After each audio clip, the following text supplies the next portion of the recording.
Welcome, dear subscribers and curious listeners of my channel. If you ask Harry Potter fans how they feel about the movie adaptations, the answer will likely be less than enthusiastic. At best, a neutral, "they're fine, I guess," said, with a hint of resignation. After all, books and films are two different worlds. But let's admit one thing, while the movies didn't get everything right, they certainly nailed one thing. Some characters came out looking way better on screen than they did on the page. Sometimes it was their appearance, sometimes their personality, and sometimes just the way the camera chose to show them. Let's take a look at the characters who definitely benefited from the leap from book to screen. Enjoy watching! Number 1. Hermione Granger. In the books, Hermione is a brilliant student, genuinely gifted, but also a bit of a know-it-all and not always easy to be around. Her classmates often found her annoying, and even her friends occasionally rolled their eyes at her constant corrections. And let's not forget, Hermione herself was deeply insecure about her looks, especially her large front teeth, until Madame Pomfrey stepped in. Now compare that to the Hermione we meet in the movies, confident, beautiful, calm and intelligent, in as if all the rough edges from the books had been smoothed away. Emma Watson turned her into a nearly flawless figure, perhaps too flawless. Some fans felt that in the films, Hermione lost a bit of her relatability and charm by being too perfect. Number 2, Percy Weasley. Book Percy is a stiff, rule-obsessed career climber, and let's be honest, a bit of a traitor. He sides with the ministry over his own family, acts arrogant, and remains one of the more unpleasant characters all the way through Order of the Phoenix. And in the movies, he's barely there. A few seconds in the background, a couple of lines, and that's it. For anyone who hasn't read the books, he comes across as just another slightly uptight Weasley. Honestly, this version of Percy is much easier to like. Number 3, Amos Diggory. Cedric's father in the books is full of himself. He's constantly bragging about his son's achievements while almost dismissing everyone else's. His attitude toward Harry in Goblet of Fire is borderline rude. In the film, though, he's portrayed quite differently. Amos comes across as warm, kind, and genuinely caring. His interaction with Harry is friendly, and in the tragic climax of Goblet of Fire, he inspires sympathy instead of irritation. It's a completely different Amos, and maybe a better one. Number 4, Sirius Black. In the films, Sirius is charismatic, noble, and emotionally grounded. His love for Harry feels unconditional, and every scene with Gary Oldman is charged with emotion. He's the perfect godfather, a true protector. But the book version of Sirius is more complicated. He still loves Harry, but in a flawed, sometimes selfish way. He's impulsive, occasionally immature, and often confuses Harry with James, his long-lost friend. His tense relationship with Molly Weasley shows he doesn't always think like an adult. The films gloss over these traits, making Sirius appear far more polished and heroic. Number 5, Draco Malfoy. 5. Draco. The films gave Draco far more screen time and emotional weight than the books ever did. Tom Felton brought depth to the role, showing how a boy raised on hatred begins to crack when confronted with real evil. His fear, hesitation, and inner conflict, we see all of it on screen, but in the books, where we mostly see Draco through Harry's eyes, he remains a fairly one-dimensional antagonist until the very end. Only in Half-Blood Prince do we start to sense his internal struggle, and even then it quickly gets buried in the bigger storyline. Number 6, Narcissa Malfoy. Narcissa Malfoy was easy to overlook in the books. She appeared in shadows, cold, elegant, distant, a pure-blood wife, a worried mother. Her love for Draco was clear, but she was mostly defined by who surrounded her. Lucius, Bellatrix, Voldemort. She was there, but never the center. Her defining act, lying to the Dark Lord, came late, and even then it passed quickly on the page. "He's alive," she whispered, sealing Harry's survival. But the moment faded almost as soon as it arrived. In the film it became unforgettable. Helen McCrory brought quiet power to Narcissa.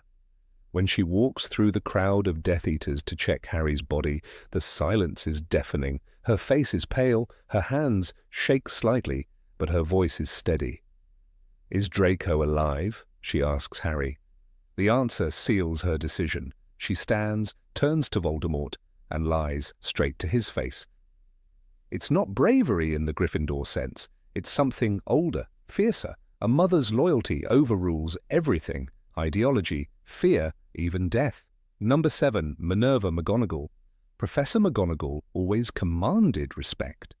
In the books, she was strict, fair, and rarely flustered. She enforced rules like sacred law and kept a cool distance from drama. Her most emotional moment in Order of the Phoenix, taking 4 stunning spells to the chest while defending Hagrid, was powerful but brief. She was an institution, not a firework, noble but never flashy. In the films, Dame Maggie Smith made her unforgettable. She delivered every line with steel precision and sly wit. One moment from Deathly Hallows Part 2 lit up the entire theatre, when McGonagall raises her wand, animates the stone knights of Hogwarts, and says with delighted pride, "I've always wanted to use that spell." That single line turned a reserve teacher into a battle commander, and when she duels Severus Snape in the Great Hall, wand raised, sparks flying, it's not just magic, it's a declaration. She will protect her school with everything she has. The films gave McGonagall humour, presence, and fire. She never lost her stern edge, but she gained soul. A scene where she comforts Harry in Half-Blood Prince, softly saying, "You're not alone," shows a warmth the books rarely allowed. Maggie Smith didn't just play Minerva. She was her, layered, fierce, loyal, the kind of professor every student fears a little and loves forever. Number 8, Ginny Weasley. Ginny Weasley was easy to overlook in the early books. She blushed around Harry, spoke in whispers, and spent much of Chamber of Secrets possessed by a diary. For a long time, she was Ron's little sister, and not much more, even when she started coming into her own in later books, joining Dumbledore's army, standing up to her brothers, and becoming a skilled witch. Much of that growth happened off-page. She was strong, but distant. Readers were told Ginny was powerful. We didn't always see it. The films made sure we did. From her first moments on screen, Ginny carried herself with quiet strength. She's there in the room of requirement, casting spells with precision. She's there on the Quidditch pitch, flying like she owns the sky, and when it comes time to fight, she doesn't hesitate. In The Half-Blood Prince, she joins the battle at Hogwarts without blinking. In Deathly Hallows, Part 2, she stands at the front lines. She may not say much, but she's present and powerful. Bonnie Wright, who played Ginny, gave her a steady, grounded presence. She didn't play her loud or dramatic. She played her with calm confidence. One scene says it all. During Dumbledore's funeral, Harry looks at Ginny. She doesn't cry or collapse. She just stands beside him, steady and still. She's someone who can carry pain without letting it destroy her. Someone who understands what the fight means. The romance with Harry still felt rushed, both in book and film. But the idea of Ginny, the strong, loyal, battle-ready witch, came through far more clearly on screen. The films gave her more fire, more control, and more identity. She wasn't just the girl Harry ended up with. She was a warrior, a Weasley, and entirely her own. Number 9, Neville Longbottom. Neville Longbottom began as a punchline. In the Sorcerer's Stone, he forgets passwords, loses his toad, and gets hung on a chandelier by Malfoy. Even his own classmates barely take him seriously. He's the boy who drops things, the boy who stammers, the boy who always seems a step behind.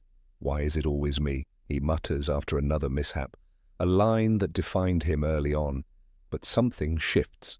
Slowly, almost quietly, he grows.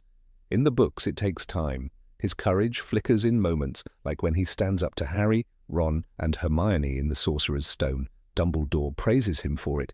It takes a great deal of bravery to stand up to our enemies, but just as much to stand up to our friends. Still, Neville's strength remains mostly hidden until the end.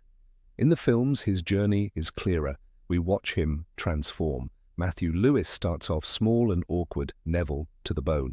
But by the Deathly Hallows, he walks with a sword in hand and fury in his eyes. His speech to Voldemort in the ruined courtyard is electric. "I'll join you when hell freezes over," he shouts. Then he strikes. The sword of Gryffindor gleams in the light as he destroys the final Horcrux. It's not just heroic, it's legendary. The beauty of the film version is in its visual arc. We see Neville become a leader.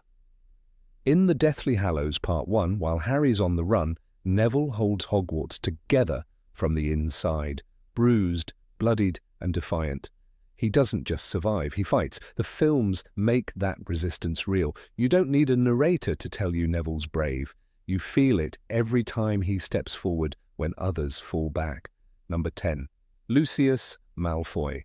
Lucius Malfoy walked through the books like a ghost from an old, cruel world.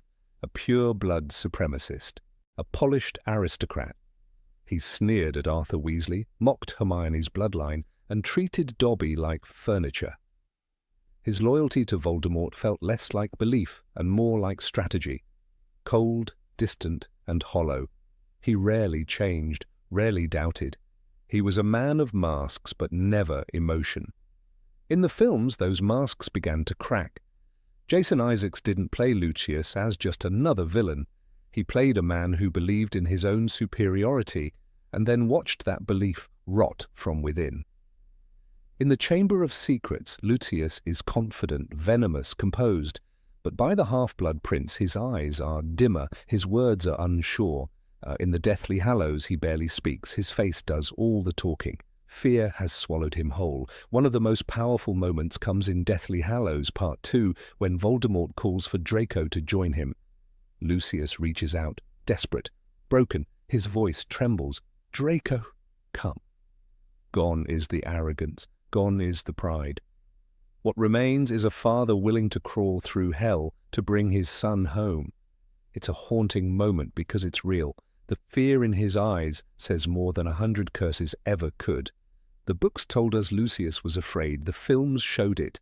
They turned him into a man unraveling, first morally, then emotionally, then completely. He no longer looked like a king. He looked like a prisoner inside his own perfect home. His power was never truly his, and Voldemort made sure he remembered that. Number 11, Arthur Weasley. Arthur Weasley always had a heart of gold.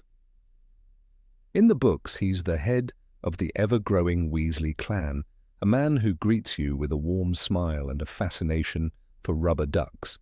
He works in the misuse of Muggle artifacts office, and while others chase power, Arthur is more interested in plugs, but Rowling writes him as a bit absent-minded, sometimes fading into the background. He's gentle, but not always strong, loving, but not always firm.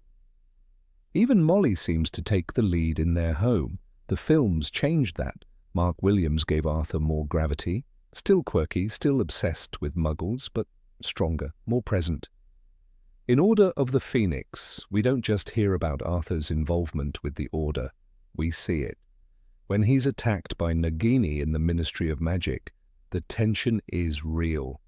His injury isn't just a plot point, it's a reminder. Arthur is on the front lines. He's not just a dad tinkering with radios. He's willing to die for the cause. And yet the magic of Arthur's character in the films lies in balance. He doesn't lose his softness. His talk with Harry in the Goblet of Fire, warning him gently about Rita Skeeter, is one of those quiet moments where wisdom replaces lecture. "Don't believe a word of it," he says with calm authority. "It's protective, but without drama." That's Arthur. He doesn't shout to be heard. He earns trust through warmth. Even in chaos he brings calm. In the Deathly Hallows. Part 1. The moment the family hides out at the Burrow, Arthur's steady presence holds them together.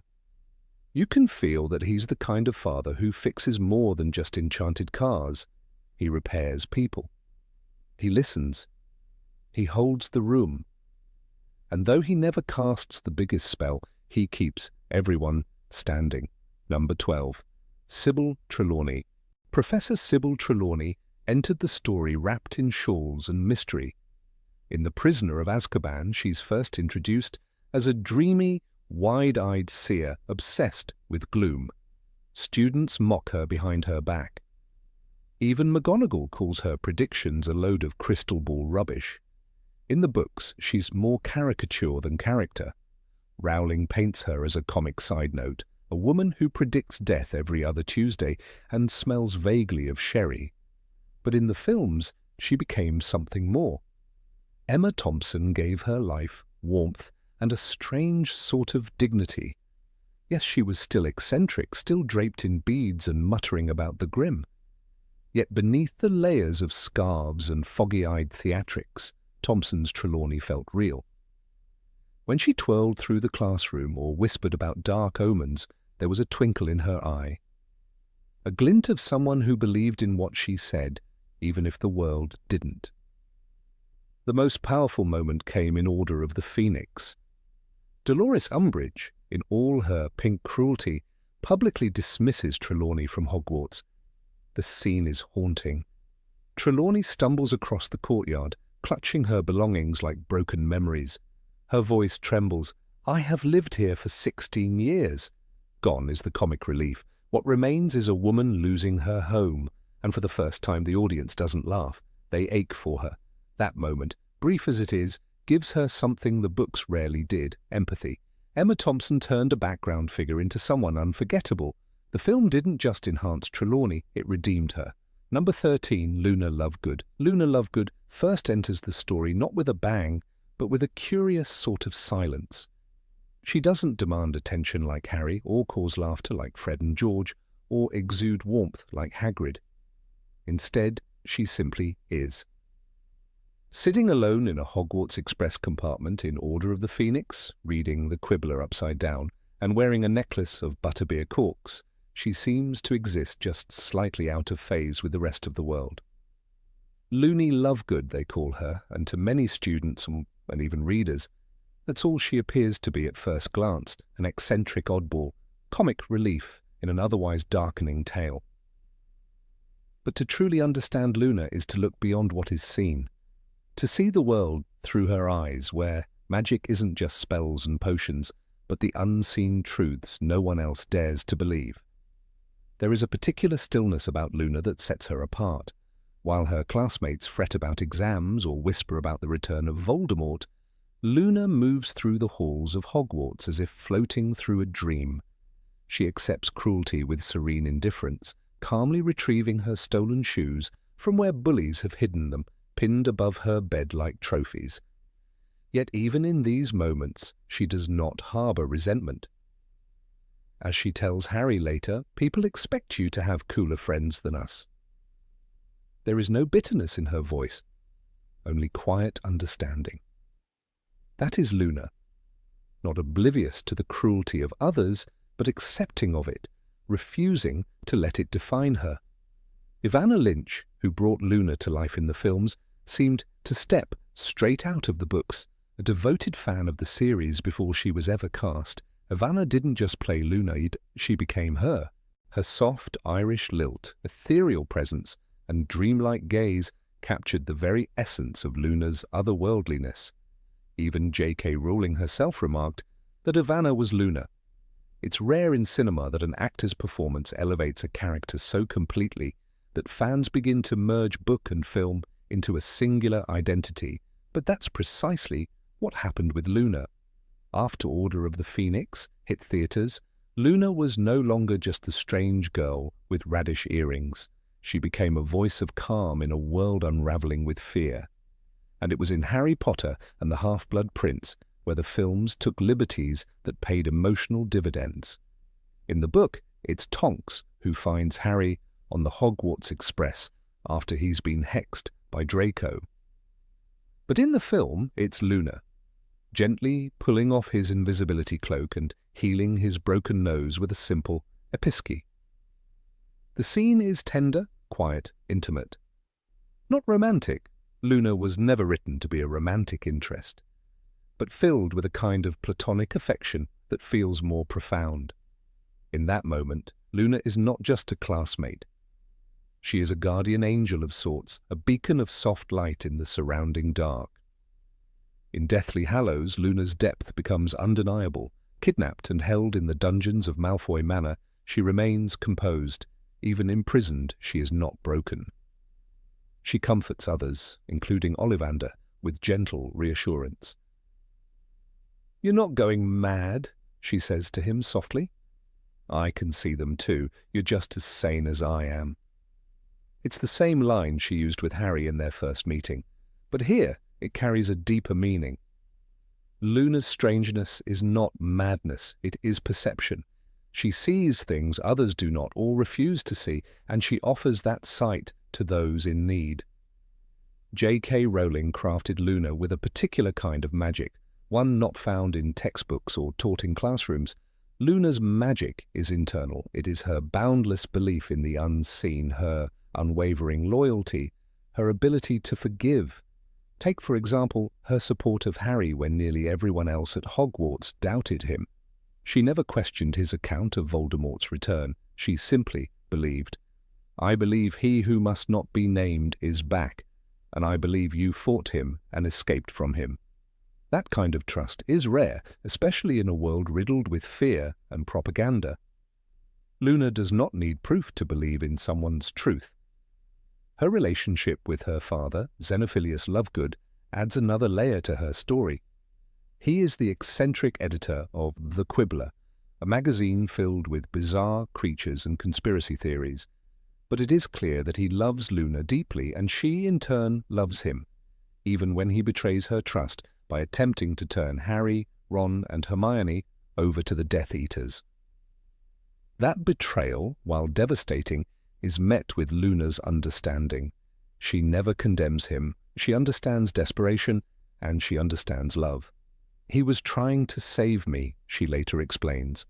That ability to empathize even when she is the one hurt is what makes Luna extraordinary. At Dobby's funeral, when the trio lays the brave elf to rest, it is Luna who gently closes his eyes and whispers, "There, now he could be sleeping." It is a small moment, but it speaks volumes. Others are too overcome by grief or guilt. Luna, ever steady, provides peace. She does not shy away from death. She respects it, accepts it, honors it. Even in the final battle, when Hogwarts is under siege, Luna stands firm. She fights alongside her friends, casting spells and protecting the school she loves. But more than her skill with a wand, it is her presence that matters. When Harry is overwhelmed after Voldemort's final defeat, it is Luna who speaks sense into the chaos. "Harry," she says, "you need to get away from all these people." She doesn't try to celebrate or drag him into the crowd. She understands his pain. She sees what others do not. Again, that is her gift. The films amplified this quality beautifully. Ivana's Luna was not just a strange girl with peculiar beliefs. She was a sage, a seer, a voice of stillness. Her costume design reflected this too, always slightly out of step with fashion, as if plucked from another realm. The silvery blue tones, the flowing fabrics, the wide-eyed innocence, everything about her aesthetic told a story of a girl who walked her own path. Number 14, Lavender Brown. Lavender Brown entered the story as a name among many, a fellow Gryffindor in Harry's year, sitting beside Parvati Patil, giggling during divination and swooning over Professor Trelawney's dramatic predictions. For years, she hovered at the edge of attention, barely stepping into the spotlight. But by the time readers reached Harry Potter and the Half-Blood Prince, Lavender no longer waited at the margins. She burst forth in a whirlwind of perfume, laughter, and lipstick-stained declarations of love. And while many readers rolled their eyes at her melodramatic romance with Ron Weasley, the film adaptation offered a surprisingly endearing and, at times, hilarious interpretation of the same character. In the books, Lavender was first introduced as one of the students who took divination seriously.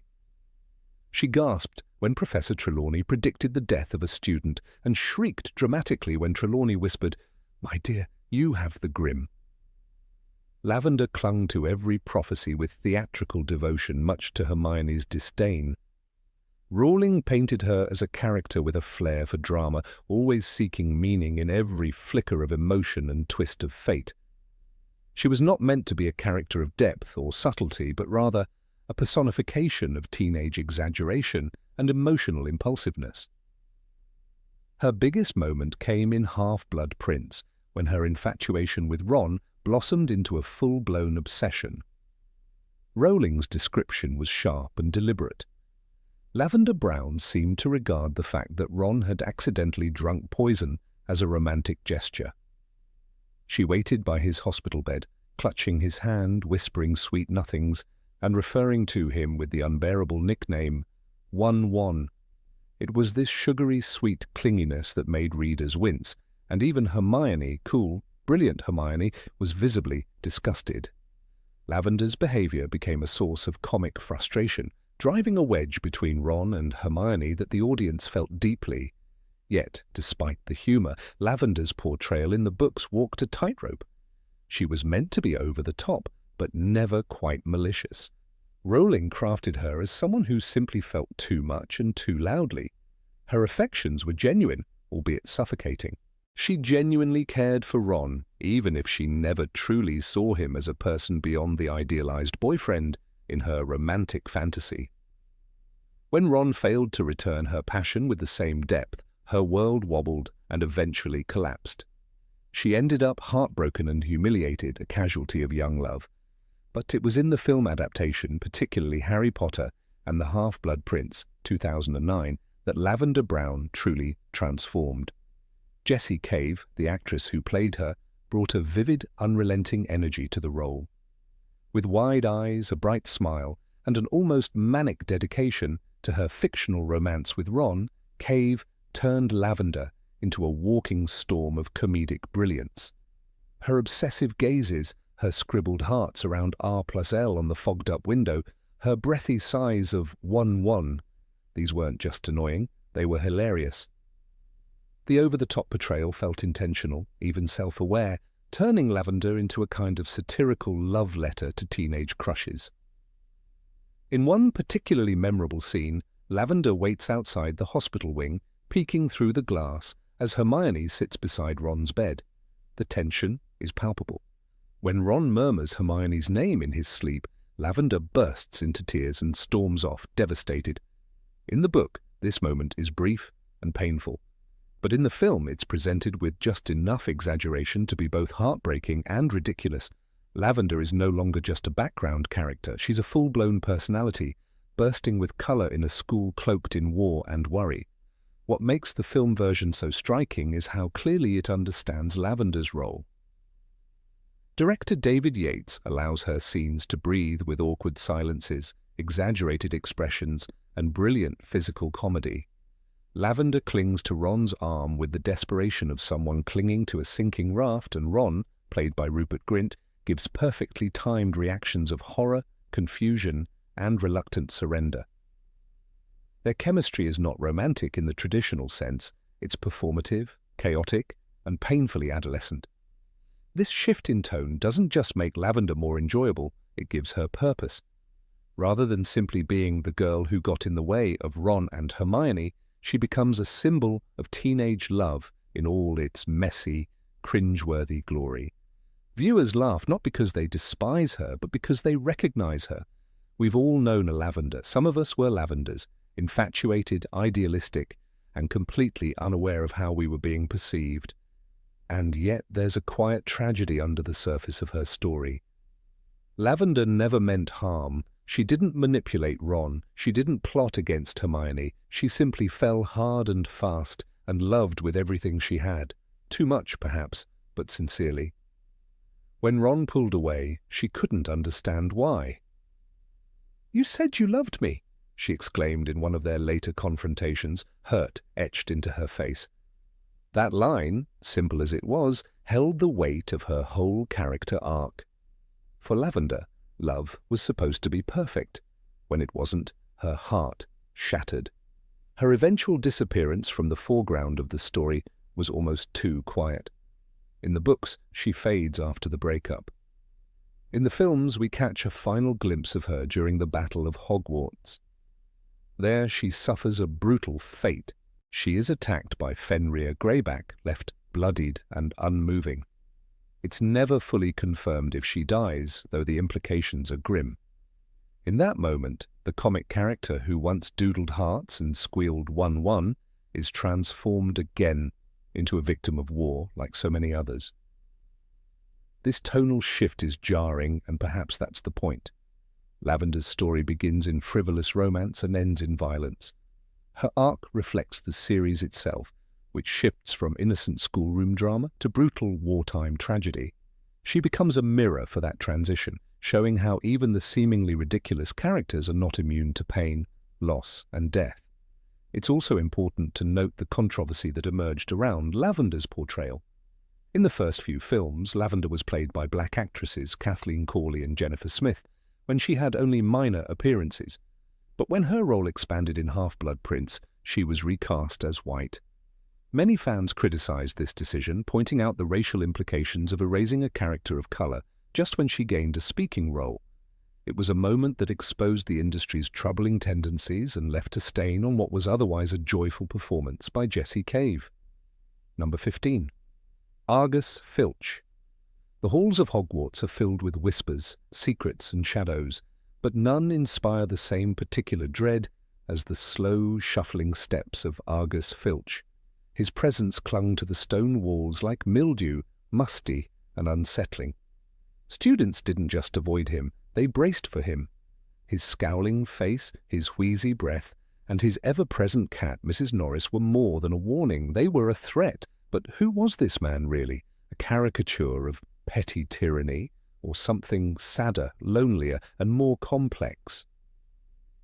In the books, J.K. Rowling introduces Filch not with sympathy, but with suspicion. He emerges from the shadows like a bitter ghost, always one complaint away from collapse. Filch knew the secret passages of the school better than anyone, except perhaps the Weasley twins, and he lurked in them, lurking for mischief. His voice was always grating, and his punishments imaginative.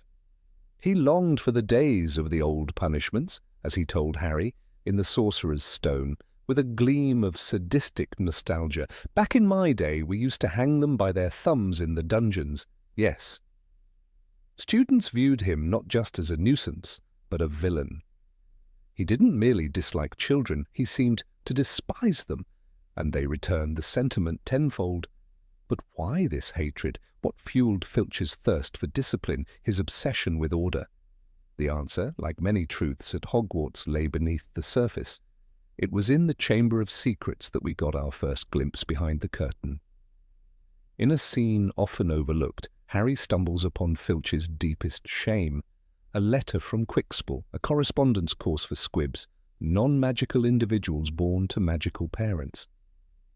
Filch was a squib, Harry realizes, with a sense of both shock and pity. That single fact changes everything. Filch wasn't just mean, he was bitterly powerless in a world where magic meant everything.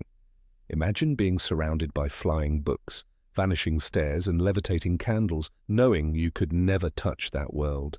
Every portrait that moved must have been a taunt. Every spell cast a reminder. While others performed charms and conjurations, Filch clutched a mop. Not out of choice, but necessity. In that light, his cruelty morphs into tragedy.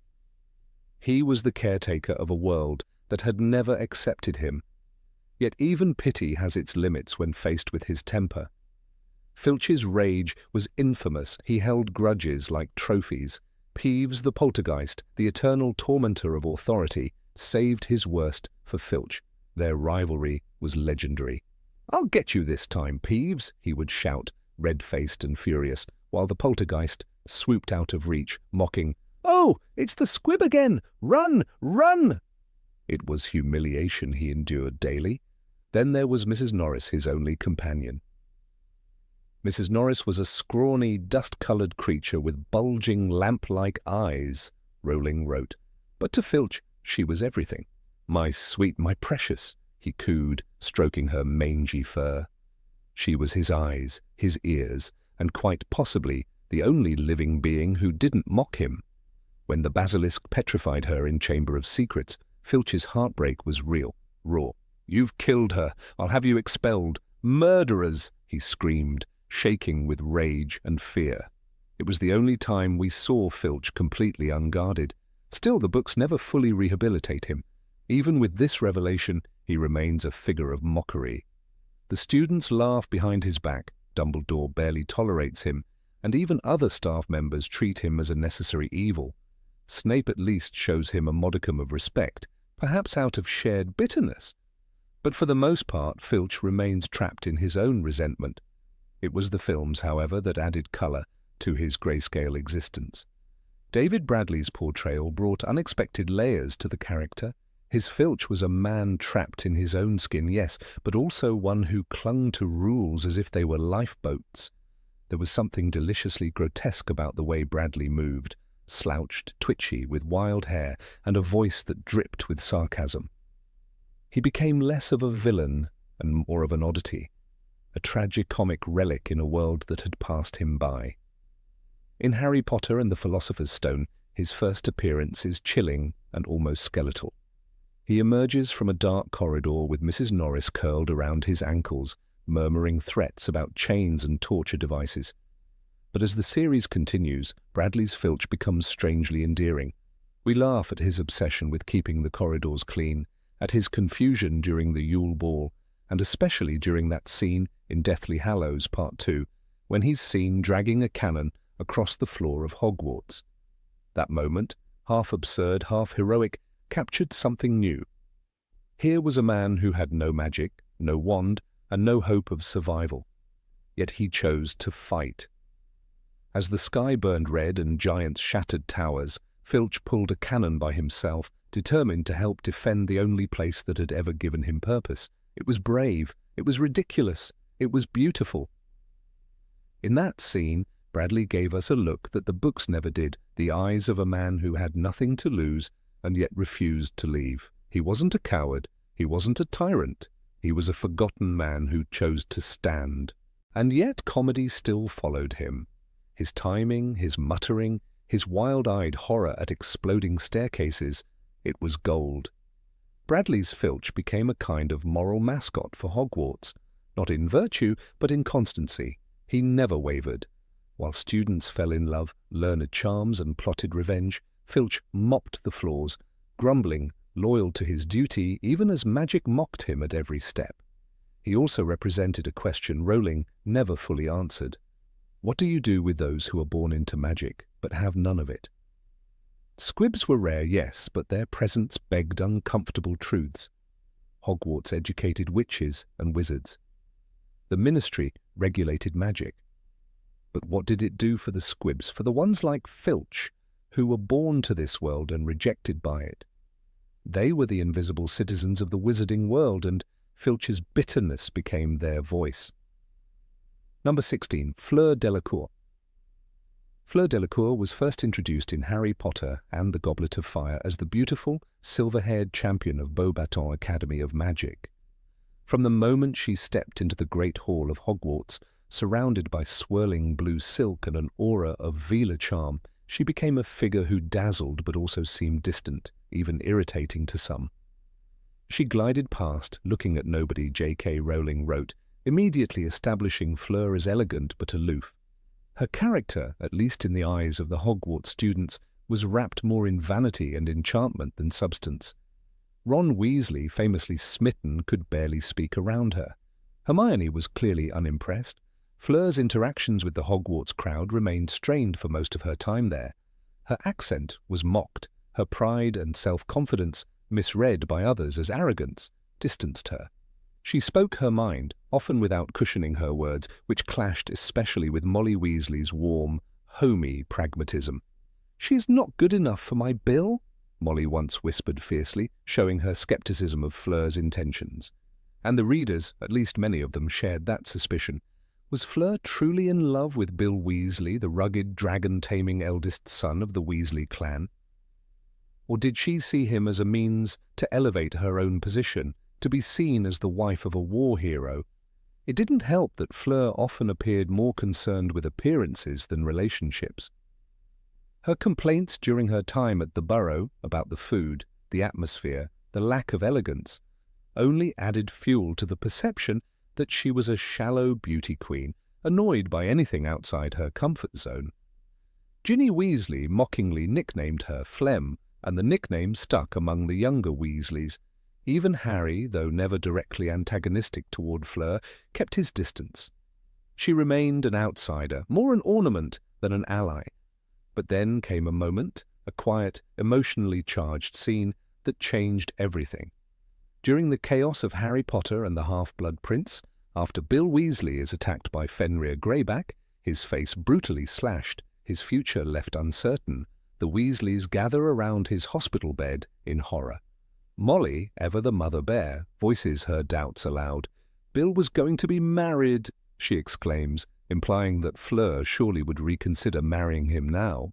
But Fleur, with eyes blazing and voice unwavering, snaps back, "What do I care how he looks?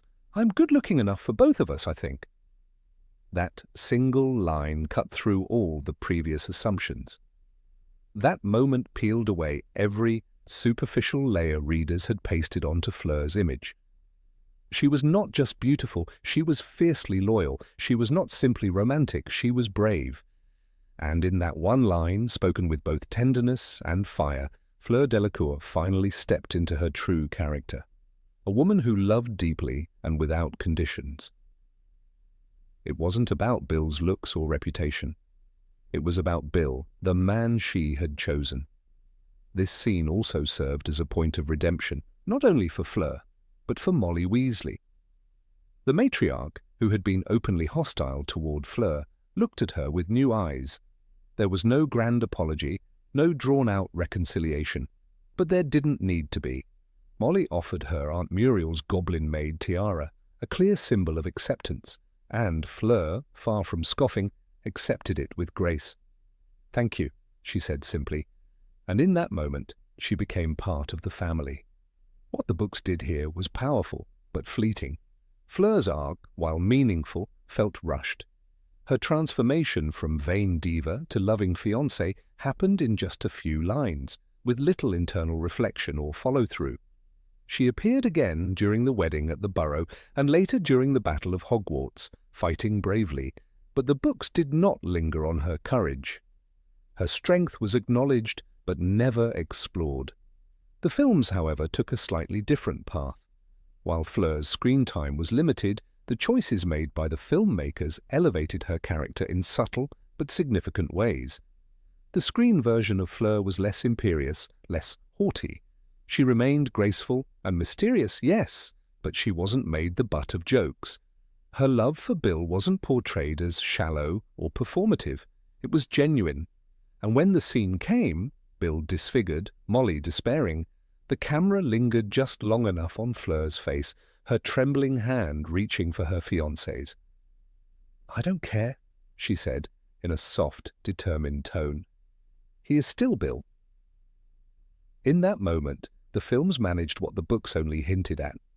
Fleur became a symbol not just of beauty but of emotional courage.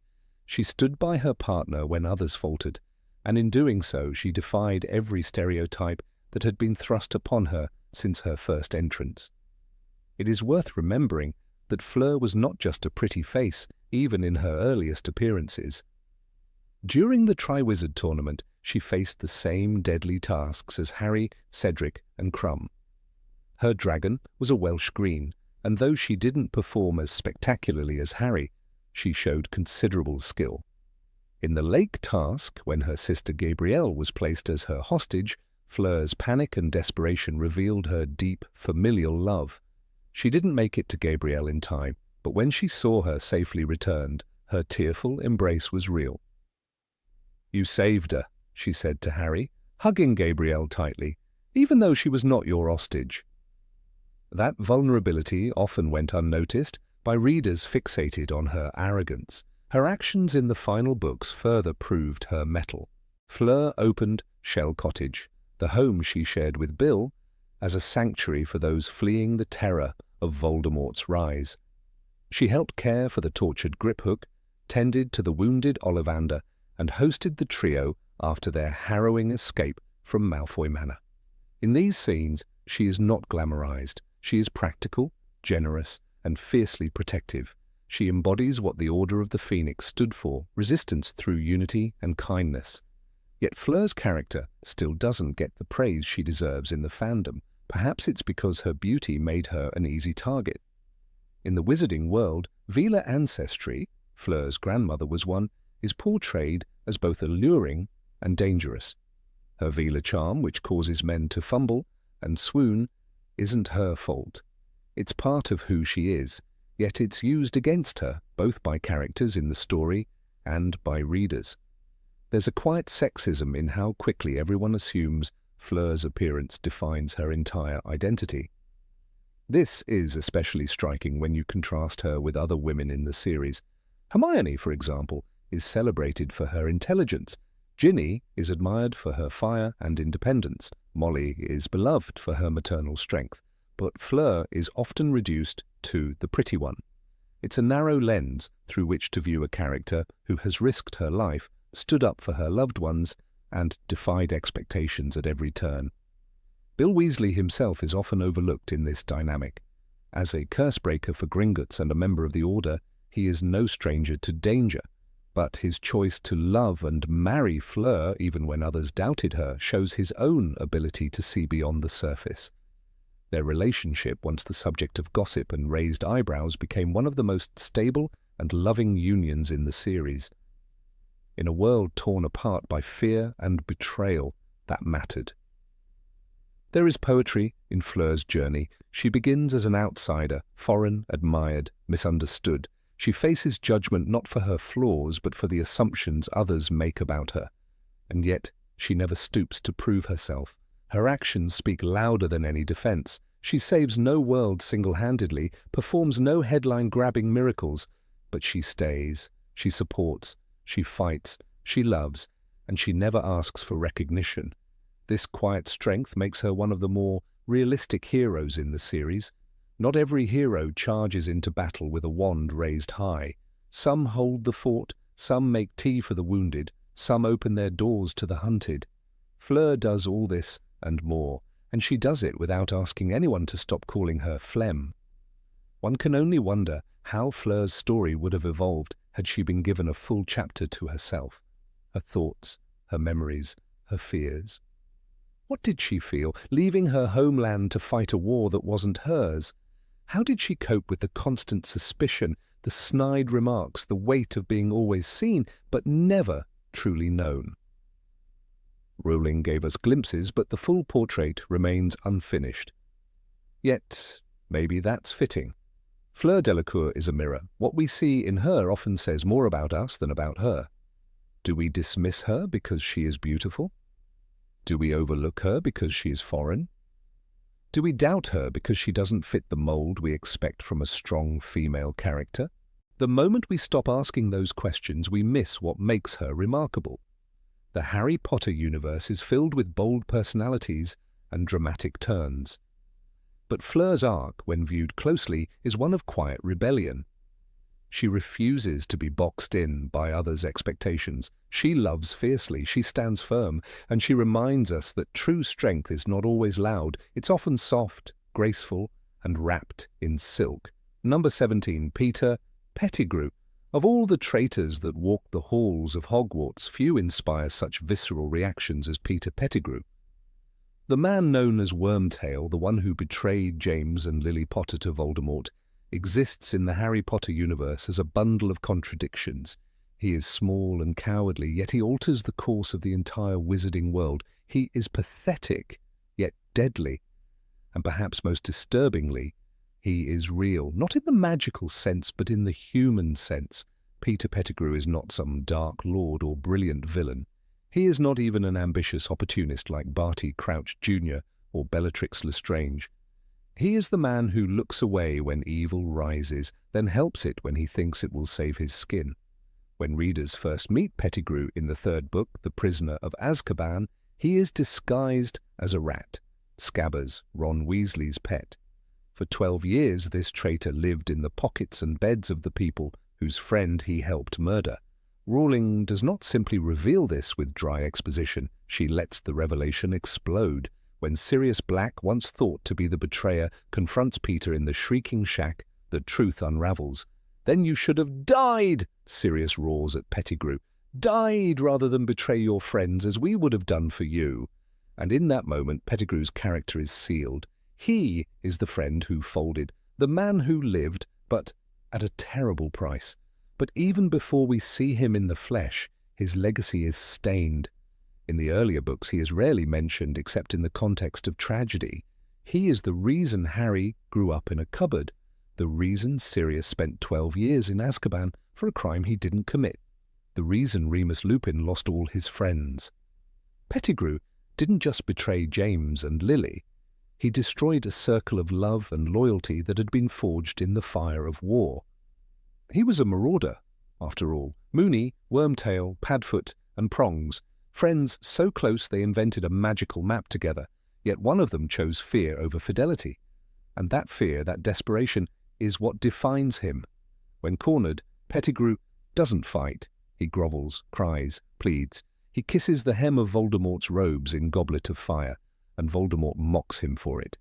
Such a useful servant, Voldemort hisses, always ready to do what is necessary. There is no respect in his tone, only contempt. Pettigrew's usefulness lies in his cowardice, and yet that cowardice makes him dangerous. He cuts off his own hand to resurrect the Dark Lord. He watches a fellow Hogwarts student die without blinking, and later he helps imprison and torture Hermione and others at Malfoy Manor.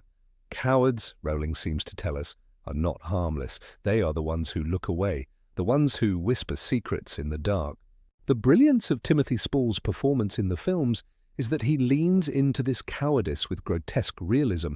Every twitch of his face, every wheezing breath, every wringing of his rat-like hands. It all makes the viewer squirm. He doesn't glamorize the role. He plays Peter like an infection, like guilt personified. Spall's Wormtail is a man permanently hunched, physically embodying the weight of his betrayal. When he scurries into scenes, it feels like something rotten has entered the room. And that's precisely the point, because Peter Pettigrew is the part of all of us that recoils when things get hard, that would rather serve evil than suffer for good. Yet Rowling doesn't make him a caricature.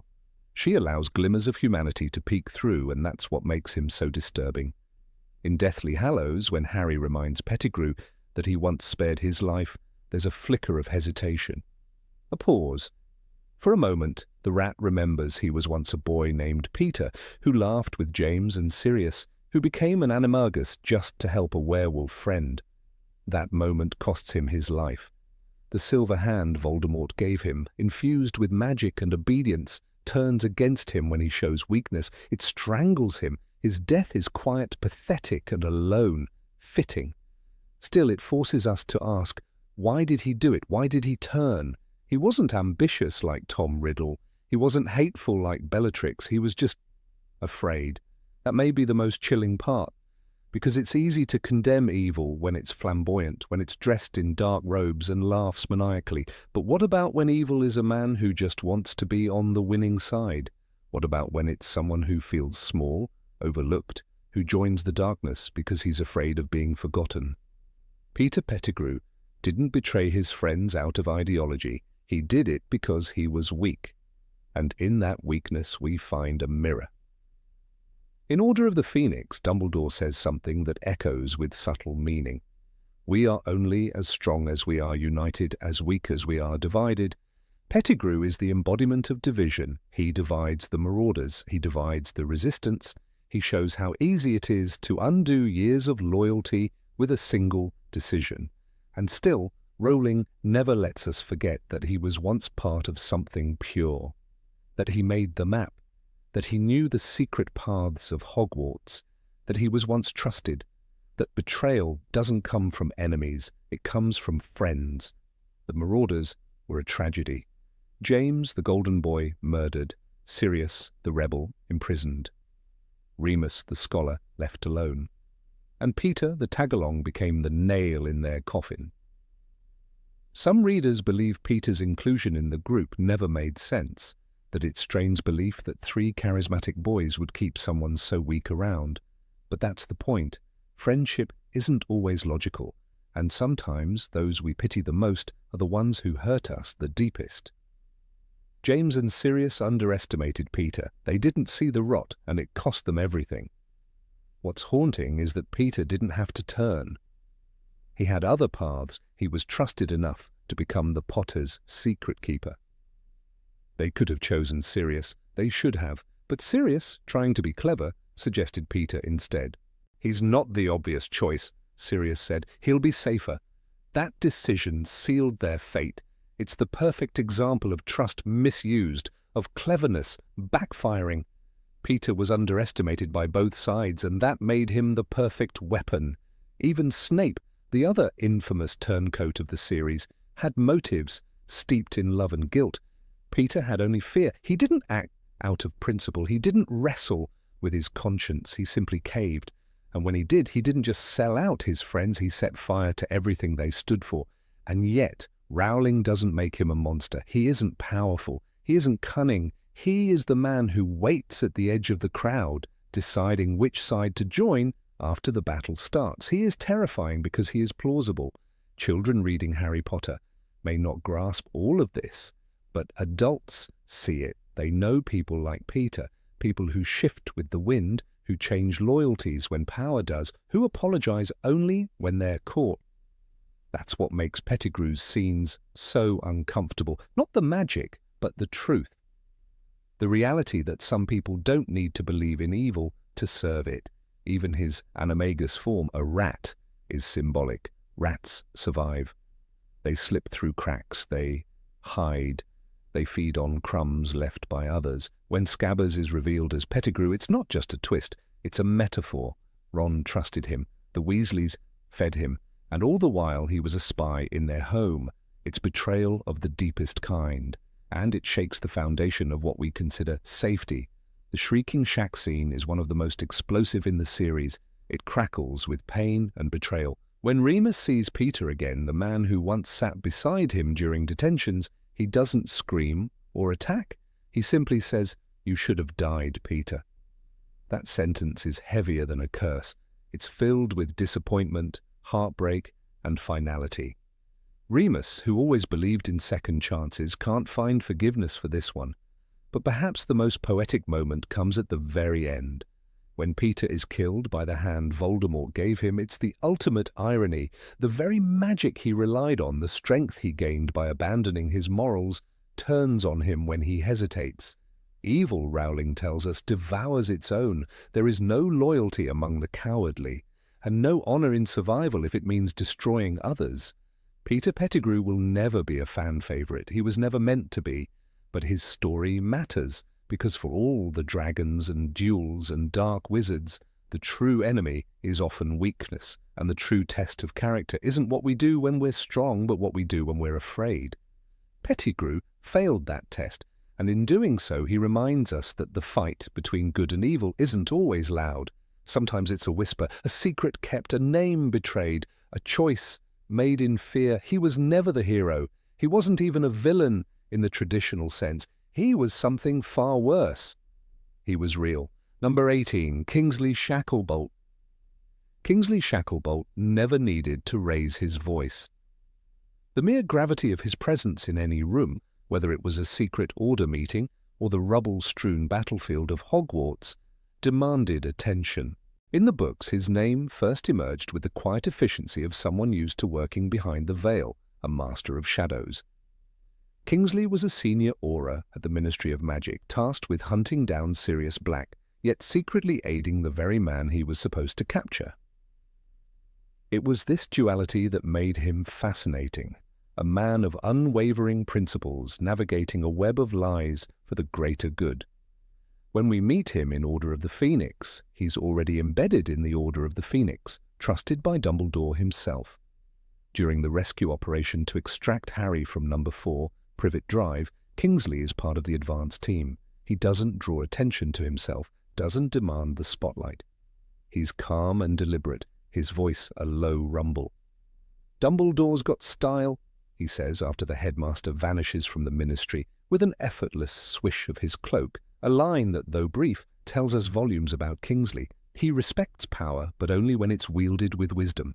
There's an air of ancient nobility to him, something almost priestly. Even Sirius, a man not easily impressed, acknowledges Kingsley's importance. He trusts him to keep watch over Grimmauld Place. Not once does Kingsley compromise the location. Not once does he lose his nerve. And when the Order is under pressure, when Dumbledore is gone and chaos surges forward, Kingsley holds the line. But Rowling's narrative rarely lingers on him. She allows him to exist in the periphery, a dependable presence, rarely spotlighted, but always there. The films, however, gave Kingsley a new voice. When he speaks in Deathly Hallows Part 1, his words cut through the fog of fear like prophecy. The ministry has fallen. Scrimgeour is dead. They are coming. Delivered over the haunting silence that follows Moody's death, his message is not merely a warning, it is a benediction. In that moment, Kingsley becomes more than an aura. He is the voice of the light, the last note of sanity in a world gone dark. The gravitas of his delivery, the solemn certainty, he sounds like someone who has read the end of the story and returned to warn us. This evolution of character between page and screen is fascinating. In the books, Kingsley is efficient, formidable, and loyal, but he's rarely permitted the full breadth of leadership. In the films, however, he is transfigured into a war general, stern, wise, composed. Every movement he makes is intentional. He doesn't act with panic, he acts with purpose. It's no wonder he eventually becomes Minister for Magic. The seeds were planted long before the final battle. Take, for instance, his role in escorting the Dursleys into hiding. In the book, he's polite, professional. In the film, he radiates calm authority. Vernon Dursley, usually defiant and arrogant, looks at Kingsley and sees a man who will tolerate no nonsense. Petunia, who normally glances at wizards like they're insects, listens. That scene, often overlooked, subtly redefines Kingsley's power, not magical, but moral. He inspires trust not by fear, but by composure. During the Battle of the Seven Potters, his prowess as a duelist becomes undeniable.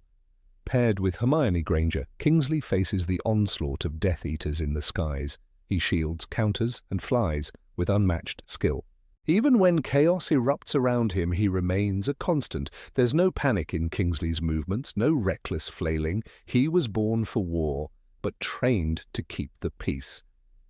And then there's the moment in the books that truly defines him, the final battle. Kingsley stands shoulder to shoulder with Minerva McGonagall and Horace Slughorn as they repel Voldemort's forces. This isn't an aura assignment. This is war, raw and unforgiving, and Kingsley does not flinch. He duels with the same elegance he brings to conversation. We're told he fights multiple Death Eaters at once. He doesn't shout battle cries. He doesn't deliver rousing speeches. But he is everywhere, an unseen wall between darkness and hope. In a rare moment of visual storytelling, the film adaptation shows him moving across the battlefield with grace, wand in hand, cloak flying like the wings of a raven. No words are needed. He is power incarnate. But it's the quieter scenes that give Kingsley depth.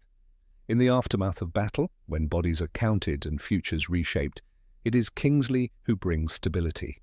Not Harry, not even McGonagall. It is Kingsley who steps forward into the role of minister. He doesn't ask for it, he doesn't crave it, but he accepts it because someone must. We see it foreshadowed in Deathly Hallows when he joins the radio broadcast of Potter Watch.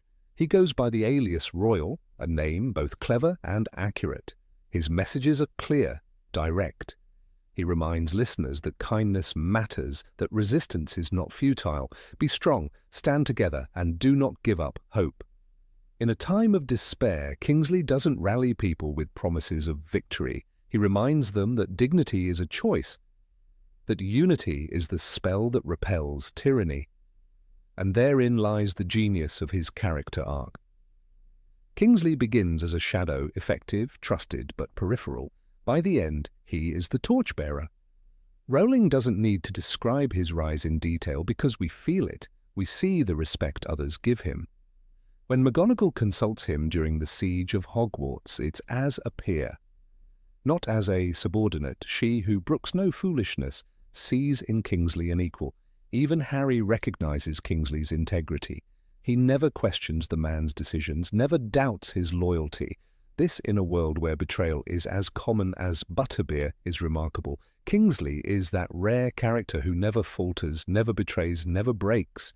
And perhaps that is why he often fades into the background. He's too perfect to be dramatic. But the films understood that perfection doesn't mean dullness. It means constancy. And in a world of shifting allegiances, Kingsley becomes the anchor, in contrast to someone like Remus Lupin, whose battles are often internal, or Moody, whose madness bleeds into his methods. Kingsley remains centered. He does not rage, he endures, he protects. When the Ministry falls, when Hogwarts is attacked, when the Order splinters, Kingsley is there, not panicking, not pontificating, acting. It's this balance of strength and serenity that makes him so compelling. One cannot ignore the symbolic significance of his final role.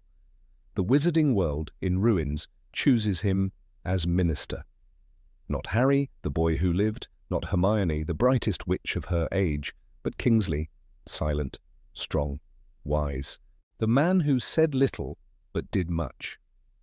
The man who walked into the Ministry of Magic and transformed it not with spells, but with integrity. Under his guidance, the institution rooted in corruption and elitism begins to rebuild.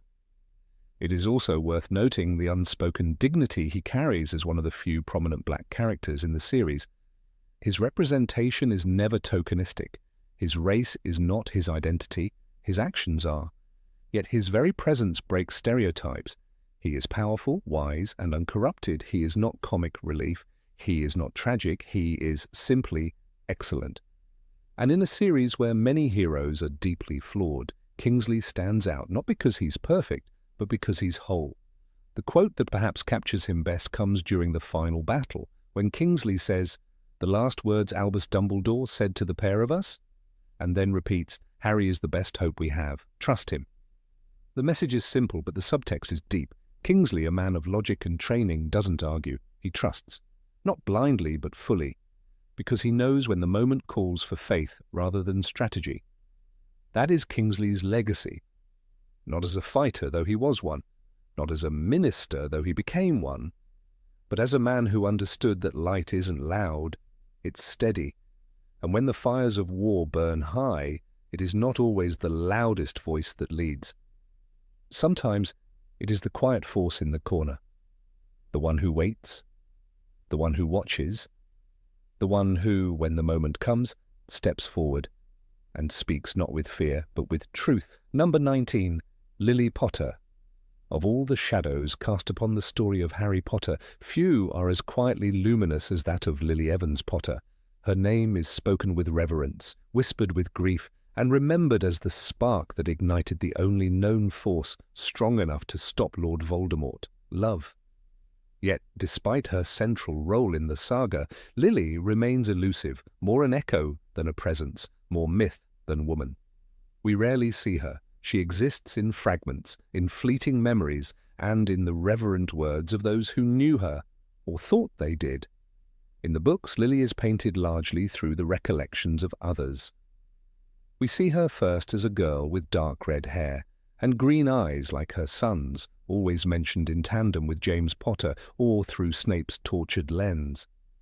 We are told she was brilliant, kind and brave, but we are not shown her life. Her story is a tapestry woven of whispers built from the recollections of Dumbledore, Sirius, Lupin, Petunia, and most hauntingly, Severus Snape. Each speaks of her as one might of a saint long past, glorified, unchallenged, untouchable. It is in The Prince's Tale where Lily finally begins to bloom from the fog. Through Snape's eyes, we meet her as a child, young, laughing, curious. A Muggle-born girl who discovers she is something more and who shines brightly even among magic. Their friendship is real, deep, and tragic. We learn that she stood up for what was right, even when it meant turning away from the boy who adored her. When Snape calls her a mudblood, it's not just a slur. It's the end of a world. Her disappointment is quiet, but final. You've chosen your way, I've chosen mine. This moment defines Lily more than any battle or spell could. Her courage lies not in combat, but in choices. She loved fiercely, but not blindly. She had standards, principles, and a line that even love could not cross. In a world brimming with dark temptations, she walked a path of light. Her moral compass was unshakable. It's a quality not dramatized with wands, but one that may have been more powerful than any incantation. And yet we know heartbreakingly little. Her Hogwarts years remain largely unexplored. We don't see her mastering charms or winning awards, though we're told she was extraordinarily good at potions. Slughorn describes her with fondness. One of the brightest I ever taught, vivacious, charming. He even keeps a photo of her long after her death. That tells us something. The impression she left on people was lasting, etched, not fleeting. In contrast, Petunia's memory of her sister is poisoned by bitterness. She got a letter just like that and disappeared off to that school and came home every holiday with her pockets full of frog spawn. There's resentment there, of course, but buried beneath it is envy.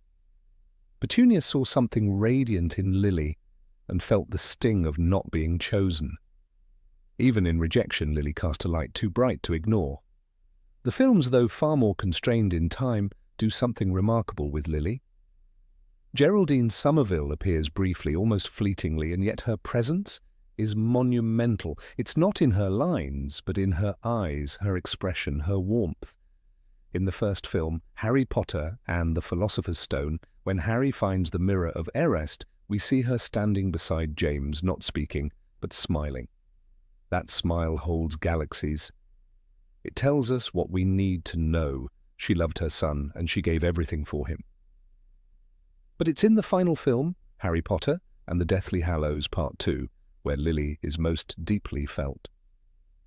In the ethereal King's Cross scene, she returns again, not as a ghost, but in Harry's mind, conjured from memory, love, and pain.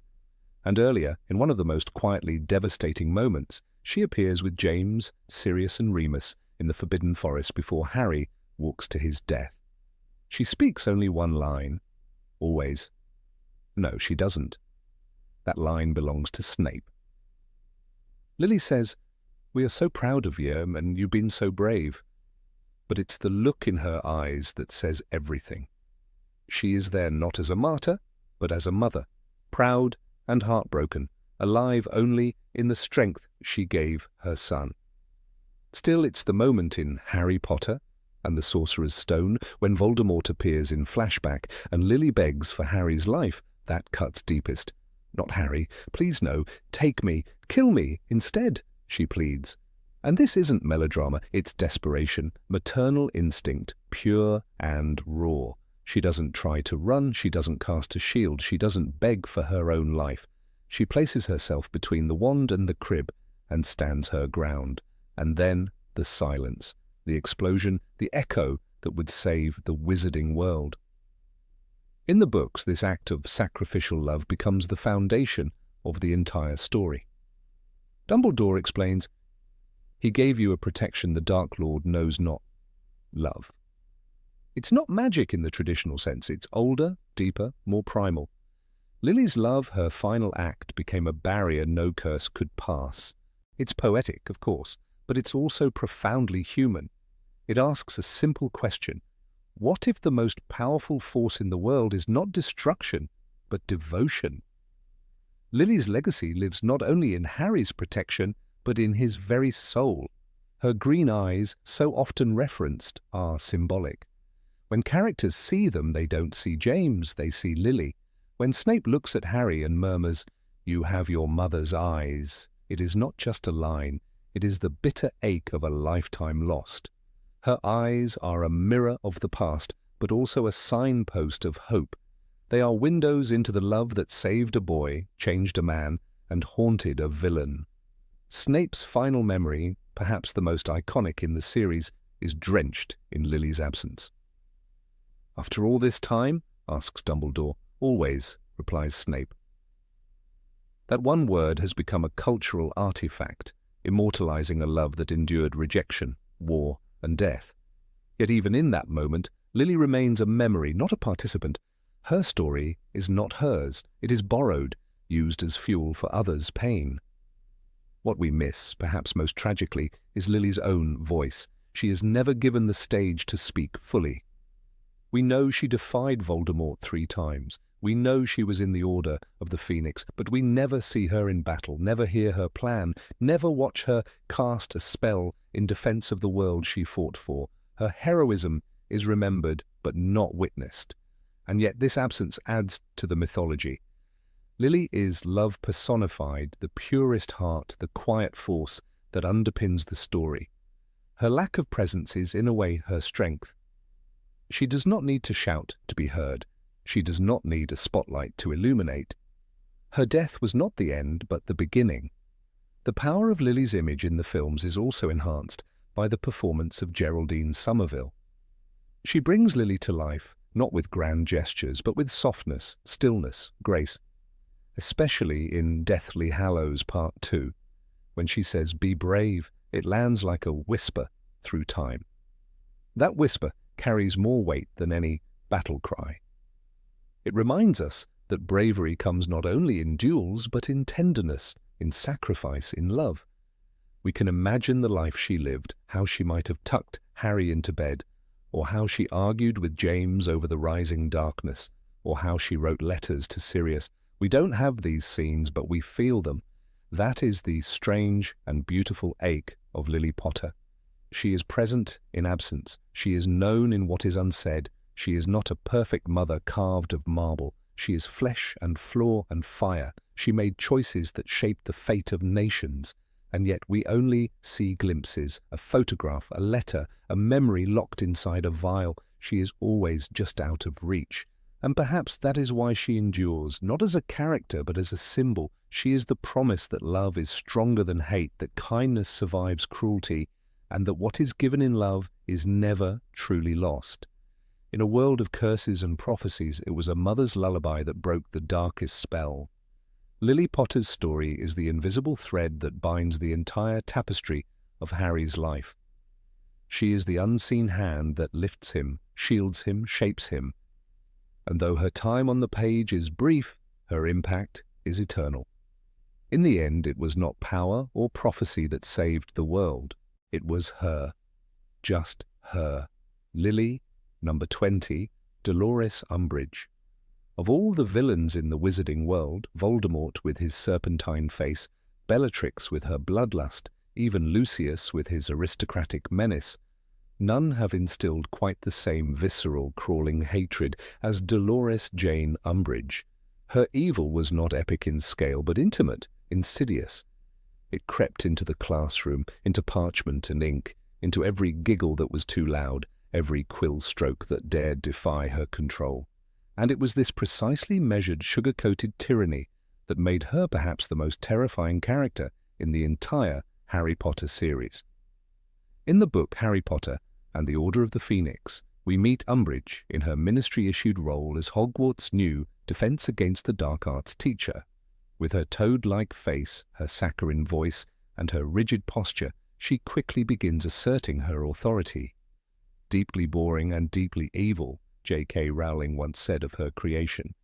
But it wasn't until she began tightening the screws of power that we saw just how dangerous she was.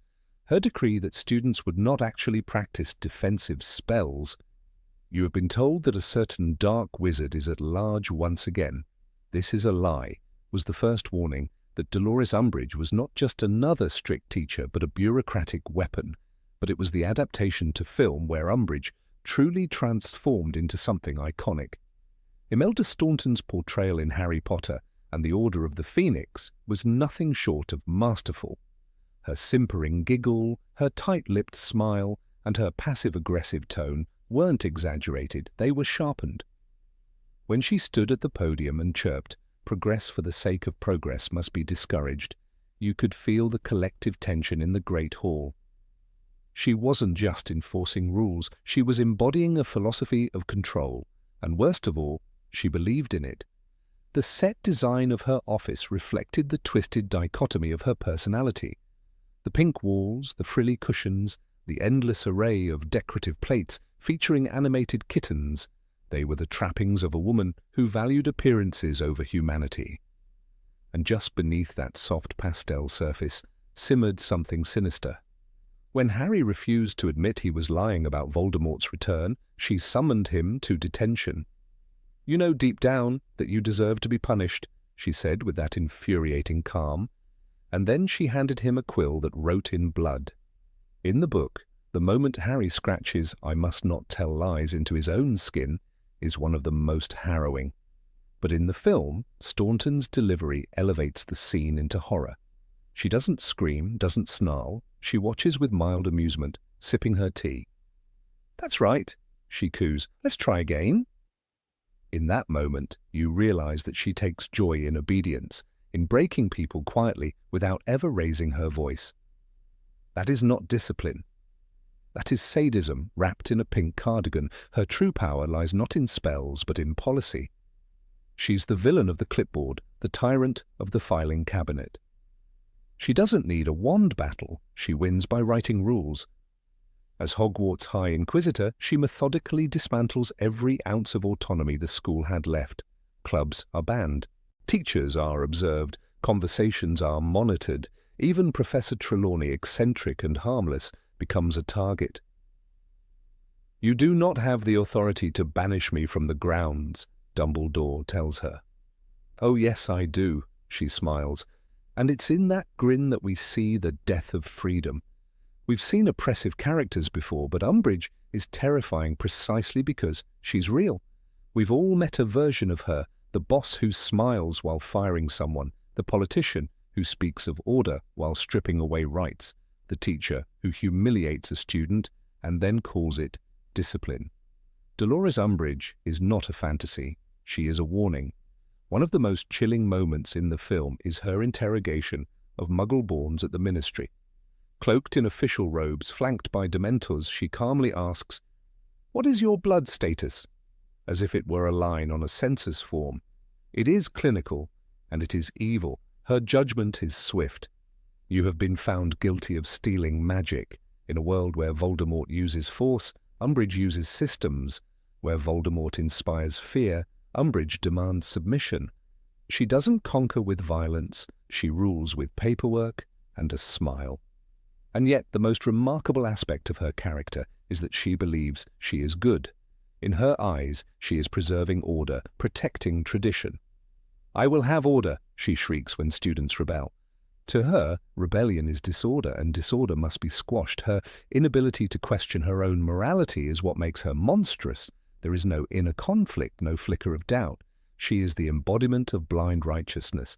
Even within the ranks of the Ministry, Umbridge is feared and despised. Kingsley Shacklebolt refers to her with measured disdain. Arthur Weasley avoids her entirely, yet she thrives because she plays by the rules she helps write. She doesn't break the system, she becomes it. When Harry breaks into her office to use the fireplace, he finds that every inch of her power is accounted for. Surveillance, traps, enchantments. She is always 10 steps ahead, not because she is brilliant, but because she is relentless. The centaur scene in the Forbidden Forest is her breaking point. When she mocks the creatures, calling them filthy half-breeds, her arrogance finally leads to her downfall. It is not Harry, nor Dumbledore, nor any human wizard that defeats her. It is the natural world rising up against unnatural control. The centaurs do not kill her, but they humiliate her, destroy the illusion of control she so carefully built. And yet, even after this, she returns in Deathly Hallows, once again clinging to power, now leading the Muggle-born Registration Commission. Her necklace in that final film, a locket that once belonged to Slytherin, worn as a badge of supremacy, is symbolic. She doesn't even know it's a Horcrux. She wears evil unknowingly, and that's what she's always done. She doesn't need dark magic to be a dark figure. She just needs belief. She believes in hierarchy, she believes in punishment, and she believes above all that she is right. J.K. Rowling described her as the only character she ever wrote with pure loathing. Umbridge was inspired in part by a real teacher Rowling had, one who was very neat, very controlled, and yet very cruel. That real-world inspiration may be why she feels so tangible. We may never meet a dark wizard, but we all know what it's like to sit across from someone who uses rules to hurt. Even in moments of supposed vulnerability, Umbridge remains grotesque. When she is captured by centaurs, she screams not out of fear for her life, but because she cannot bear to lose authority. It is the loss of power, not the threat of death, that unravels her. And when she returns, alive but shaken, we are reminded that villains like her are never fully gone. They retreat, regroup, and re-emerge. Her legacy in the story is not one of grandeur, but of suffocation. She smothers the joy out of learning, out of magic itself. Her regime at Hogwarts isn't exciting, it's exhausting. Every page she appears on is heavy with tension, and when she leaves, it feels like air returning to the lungs.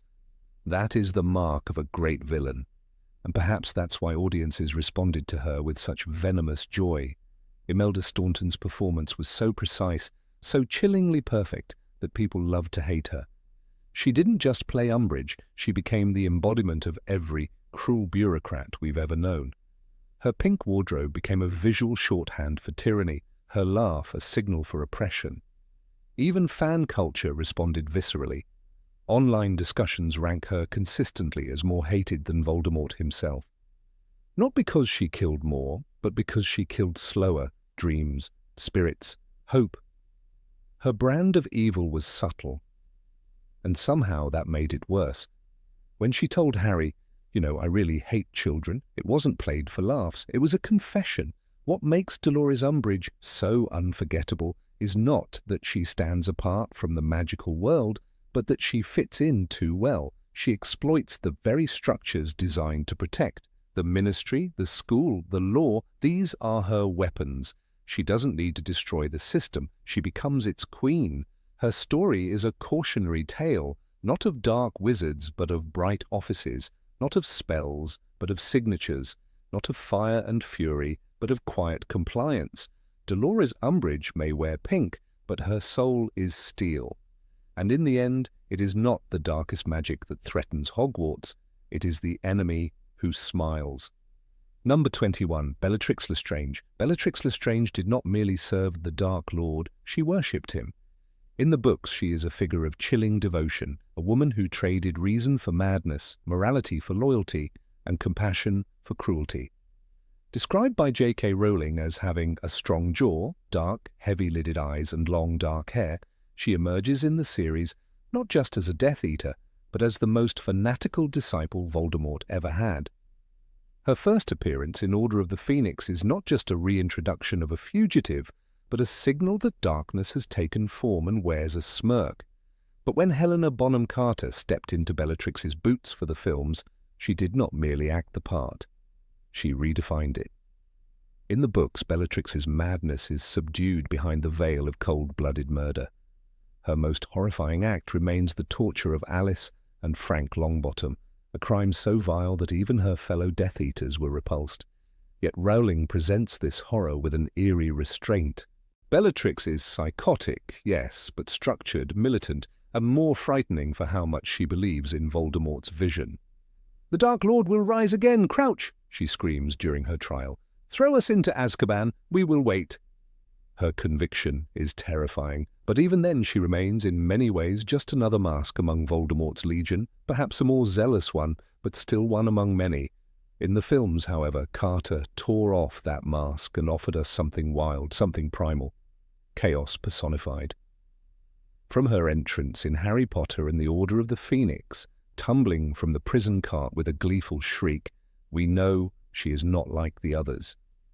She's not a soldier of evil, she's a performer of it. She doesn't just kill, she enjoys it. She doesn't just laugh, she cackles like a witch from a dark Grimm's tale. Carter infused Bellatrix with a manic energy that was never present on the page, but once seen, it's impossible to imagine the films without it. Perhaps the most infamous moment in both mediums is the death of Sirius Black. In the book, the scene is brief. Bellatrix casts a curse. Sirius falls through the veil. Harry screams. It's sudden, cruel, and almost surgical. Rowling's text doesn't linger on Bellatrix's emotions, but in the film that moment is transformed into theatrical horror. Helena Bonham Carter dances in triumph. "I killed Sirius Black," she sings, skipping down the hallway like a demented child who's won a prize. That line, never in the books, has become one of the most quoted in the entire franchise. It's not just what she says, but how she says it. Gleeful, mocking, victorious. In that moment, Bellatrix becomes something more than a villain. She becomes a symbol of everything Harry is up against, not just death, but madness, mockery, and joy in pain. Rowling's Bellatrix, by contrast, is more focused on ideology. She sees Voldemort as a god, herself as his right hand, and others as instruments or obstacles. Her interaction with Snape in Half-Blood Prince is telling. She distrusts him, questions his loyalty, and disapproves of Narcissa's plea for help.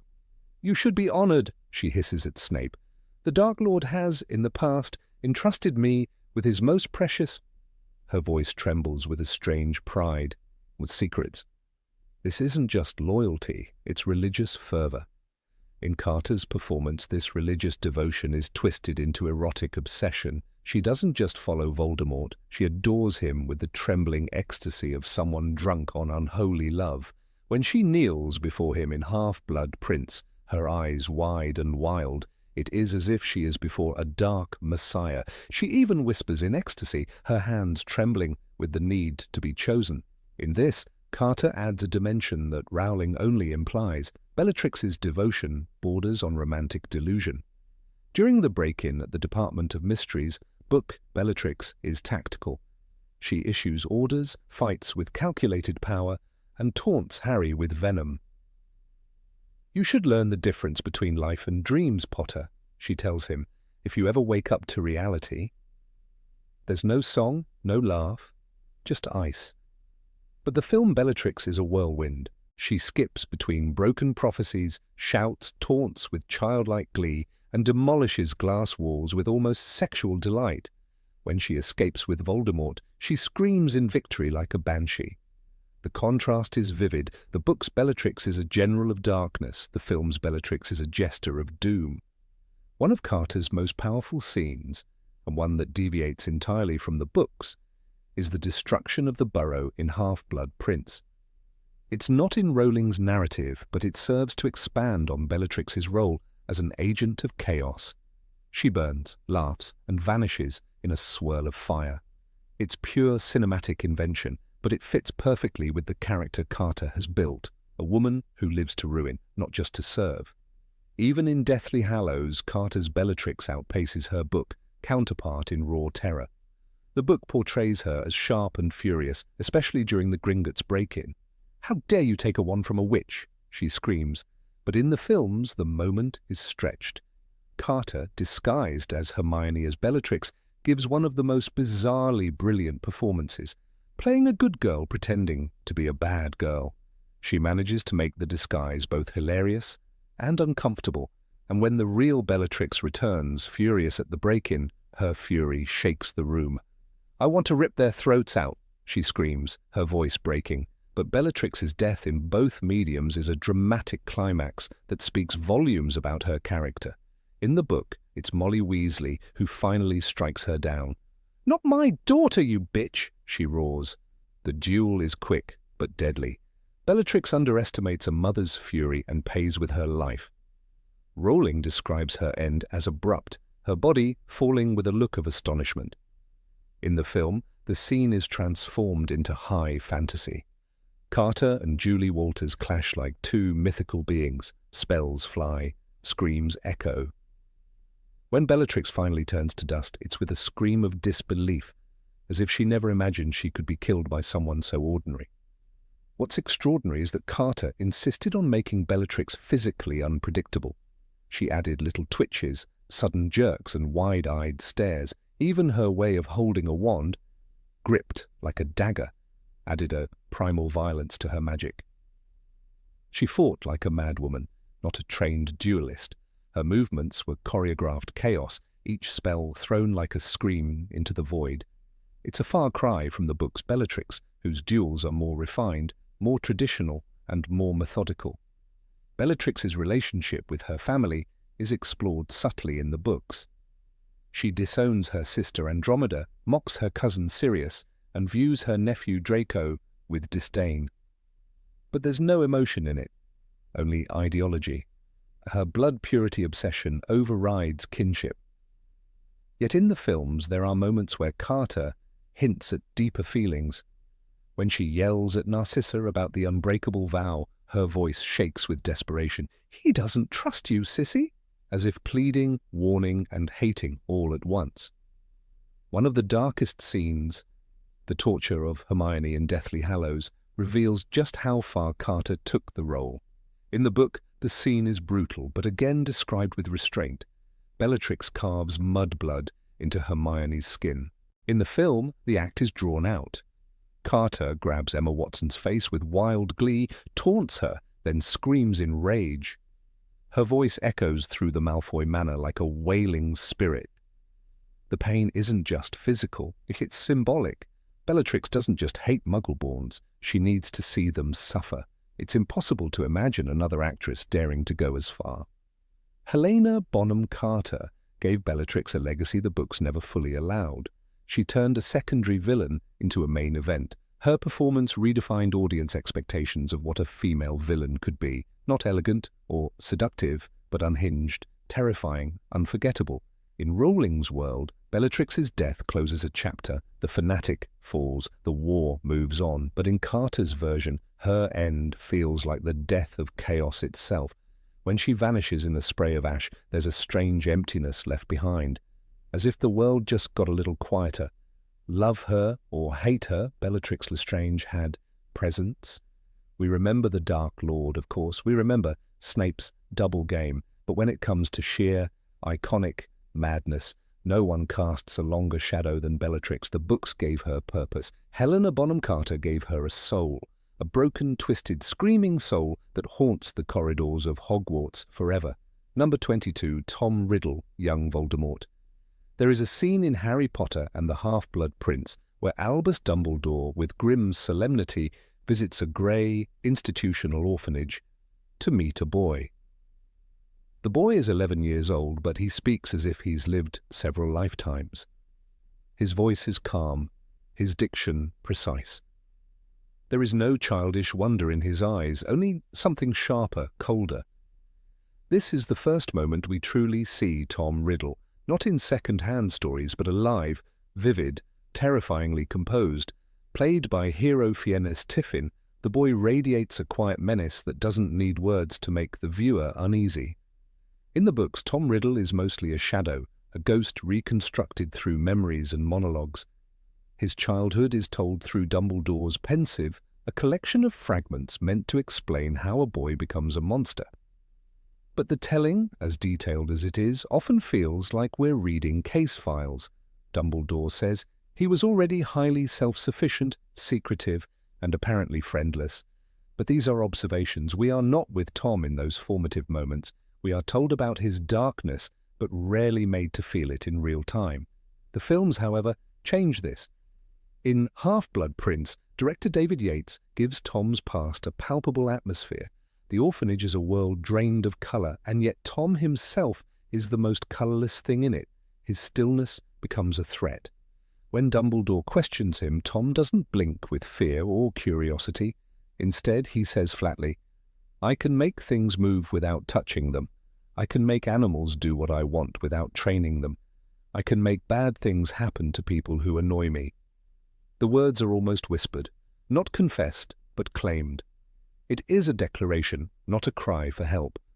What makes this version of Tom so powerful is not that we know he becomes Voldemort, but that even as a child, he seems to be hiding something ancient inside him. He speaks like someone who has read the ending of his own story. The performance is chilling precisely because of its restraint. There's no wild outburst, no shouting, no contorted face, just quiet malevolence. It is here that the films succeed where the books only hint, in showing, not just telling, the genesis of darkness. As we move forward in Tom's timeline, we meet another version of him in Chamber of Secrets. Christian Coulson plays the teenage Riddle, a student at Hogwarts who wears his perfection like a mask. When Harry encounters him through the diary, Riddle is polite, even kind. He smiles reassuringly. "I'm Tom Riddle," he says. "I'm at Hogwarts and I can tell you everything." The calm confidence is almost soothing. And that is what makes it dangerous. This Tom Riddle is a master manipulator, aware of how to twist charm into control. He befriends Harry, earning his trust, offering knowledge. But there's a coldness behind every gesture. Even his kindness is rehearsed. The trap he sets in the chamber is not just a physical one, it is emotional, psychological. He makes Harry doubt his place in the wizarding world, his similarity to Voldemort, the thin line between hero and villain. When he finally admits his identity, Voldemort is my past, present and future, there is triumph in his voice, not just over Harry, but over his own past. The boy who was once nameless now owns a new identity, forged in fear. In the book, Riddle's presence in the Chamber of Secrets is unnerving, but fleeting. He appears as a memory, a ghost preserved in ink. Harry reflects, the voice was not Riddle's, it was high-pitched, cold and cruel. But in the film, Coulson gives that voice a silkiness that wraps around the viewer. It is only later that it tightens like a noose. The brilliance of Tom Riddle's portrayal in the films is that we are made to see what the books only outline. A boy becoming evil not because of a single moment, but because of 1,000 quiet choices. His transformation is not explosive, it is methodical. There is no weeping, no breakdown, no moral hesitation. He moves forward like a sculptor shaping marble, carving away the pieces of himself that are unnecessary. Guilt, love, weakness. Yet perhaps the most haunting aspect of young Tom is not his cruelty, but his clarity. He sees the world with terrifying sharpness. In Half-Blood Prince, when Dumbledore visits a teenage Riddle, played now by Frank Dillane, at Borgin and Burke's, we see how far the boy has evolved. He is no longer just cold, he is elegant in his menace. He wears a suit, his hair slicked back. He speaks with poise. And when he asks about a particular item, a locket that once belonged to Salazar Slytherin, there is a flicker in his eyes, not greed, but hunger. This scene, almost word for word from the book, captures something essential, that Tom does not collect artifacts because they are valuable. He collects them because they are powerful, because they are pieces of a self he is building. He was very interested in rare magical artifacts, Dumbledore tells Harry later. He liked to possess them, to use them, perhaps to make them part of himself. The hint, of course, is to Horcruxes, but the films don't shout this, they suggest it. They let the camera linger on Riddle's gaze, the slight twitch of his fingers as he hovers over a relic. The boy is already learning to split his soul. What makes these depictions of Tom Riddle so effective is that they avoid cliché. He is not a snarling villain. He is not loud nor visibly deranged. He does not throw curses in every direction. Instead, he is something far more terrifying, precise, thoughtful, and entirely convinced of his superiority. There is no moment when he wonders if he might be wrong. That absence of doubt becomes his most dangerous weapon. The books, to their credit, plant this seed early. In Half-Blood Prince, Dumbledore tells Harry, he shed his friends as he grew more powerful, killed his closest followers in moments of spite, and was eventually defeated by his own arrogance. But these are summaries, assessments. Well, what the films do is dramatize the slow burn of that arrogance. We see it in every step Tom takes, every question he asks, every room he walks into, with the certainty that he owns it. Even the visual style of the films contributes to this. The lighting in scenes with young Tom is dim, often greenish or grey. Shadows cling to the corners of the frame. There is rarely warmth. These are not happy memories, but haunted ones. The camera is often low, looking slightly upward at Tom, as if the viewer is a child being spoken to by someone older, more powerful. The effect is subtle but effective. It makes Tom seem larger than life, even as a boy. Tom Riddle's story is, in some ways, the inverse of Harry's. Both are orphans, both are gifted, both are marked by destiny. But where Harry chooses love, Tom chooses control. The tragedy is not that Tom was unloved, it is that he chose not to love. As Dumbledore says, he never wanted a friend, nor do I think he ever had one. The films make this visible in every interaction. Tom is always alone, even when surrounded by others. His smile never reaches his eyes. His gestures are always calculated. He is a boy rehearsing for the role of a god. In the books, there is a sense that Tom's descent into Voldemort is inevitable. But the films add a layer of intimacy to that fall. We are there with him. We watch him pick up the diary. We watch him trace his fingers over the name Slytherin. We see the smirk when he learns the word Horcrux. There is no shock when he turns evil, only a bitter recognition that he has always been heading there with quiet footsteps and a steady hand.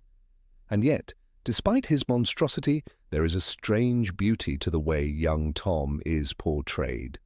Not in the sense of admiration, but in the sense of watching something terrible and perfect take shape.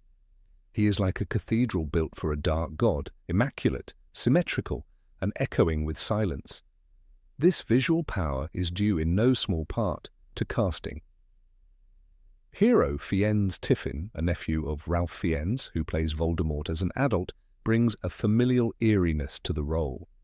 His resemblance to the older version is uncanny, but it's more than looks. There is a shared cadence in their speech, a similar intensity behind the eyes. It feels like watching a storm before it breaks. One of the most overlooked scenes in Half-Blood Prince is the brief shot of young Tom in the cave where he once tormented two fellow orphans.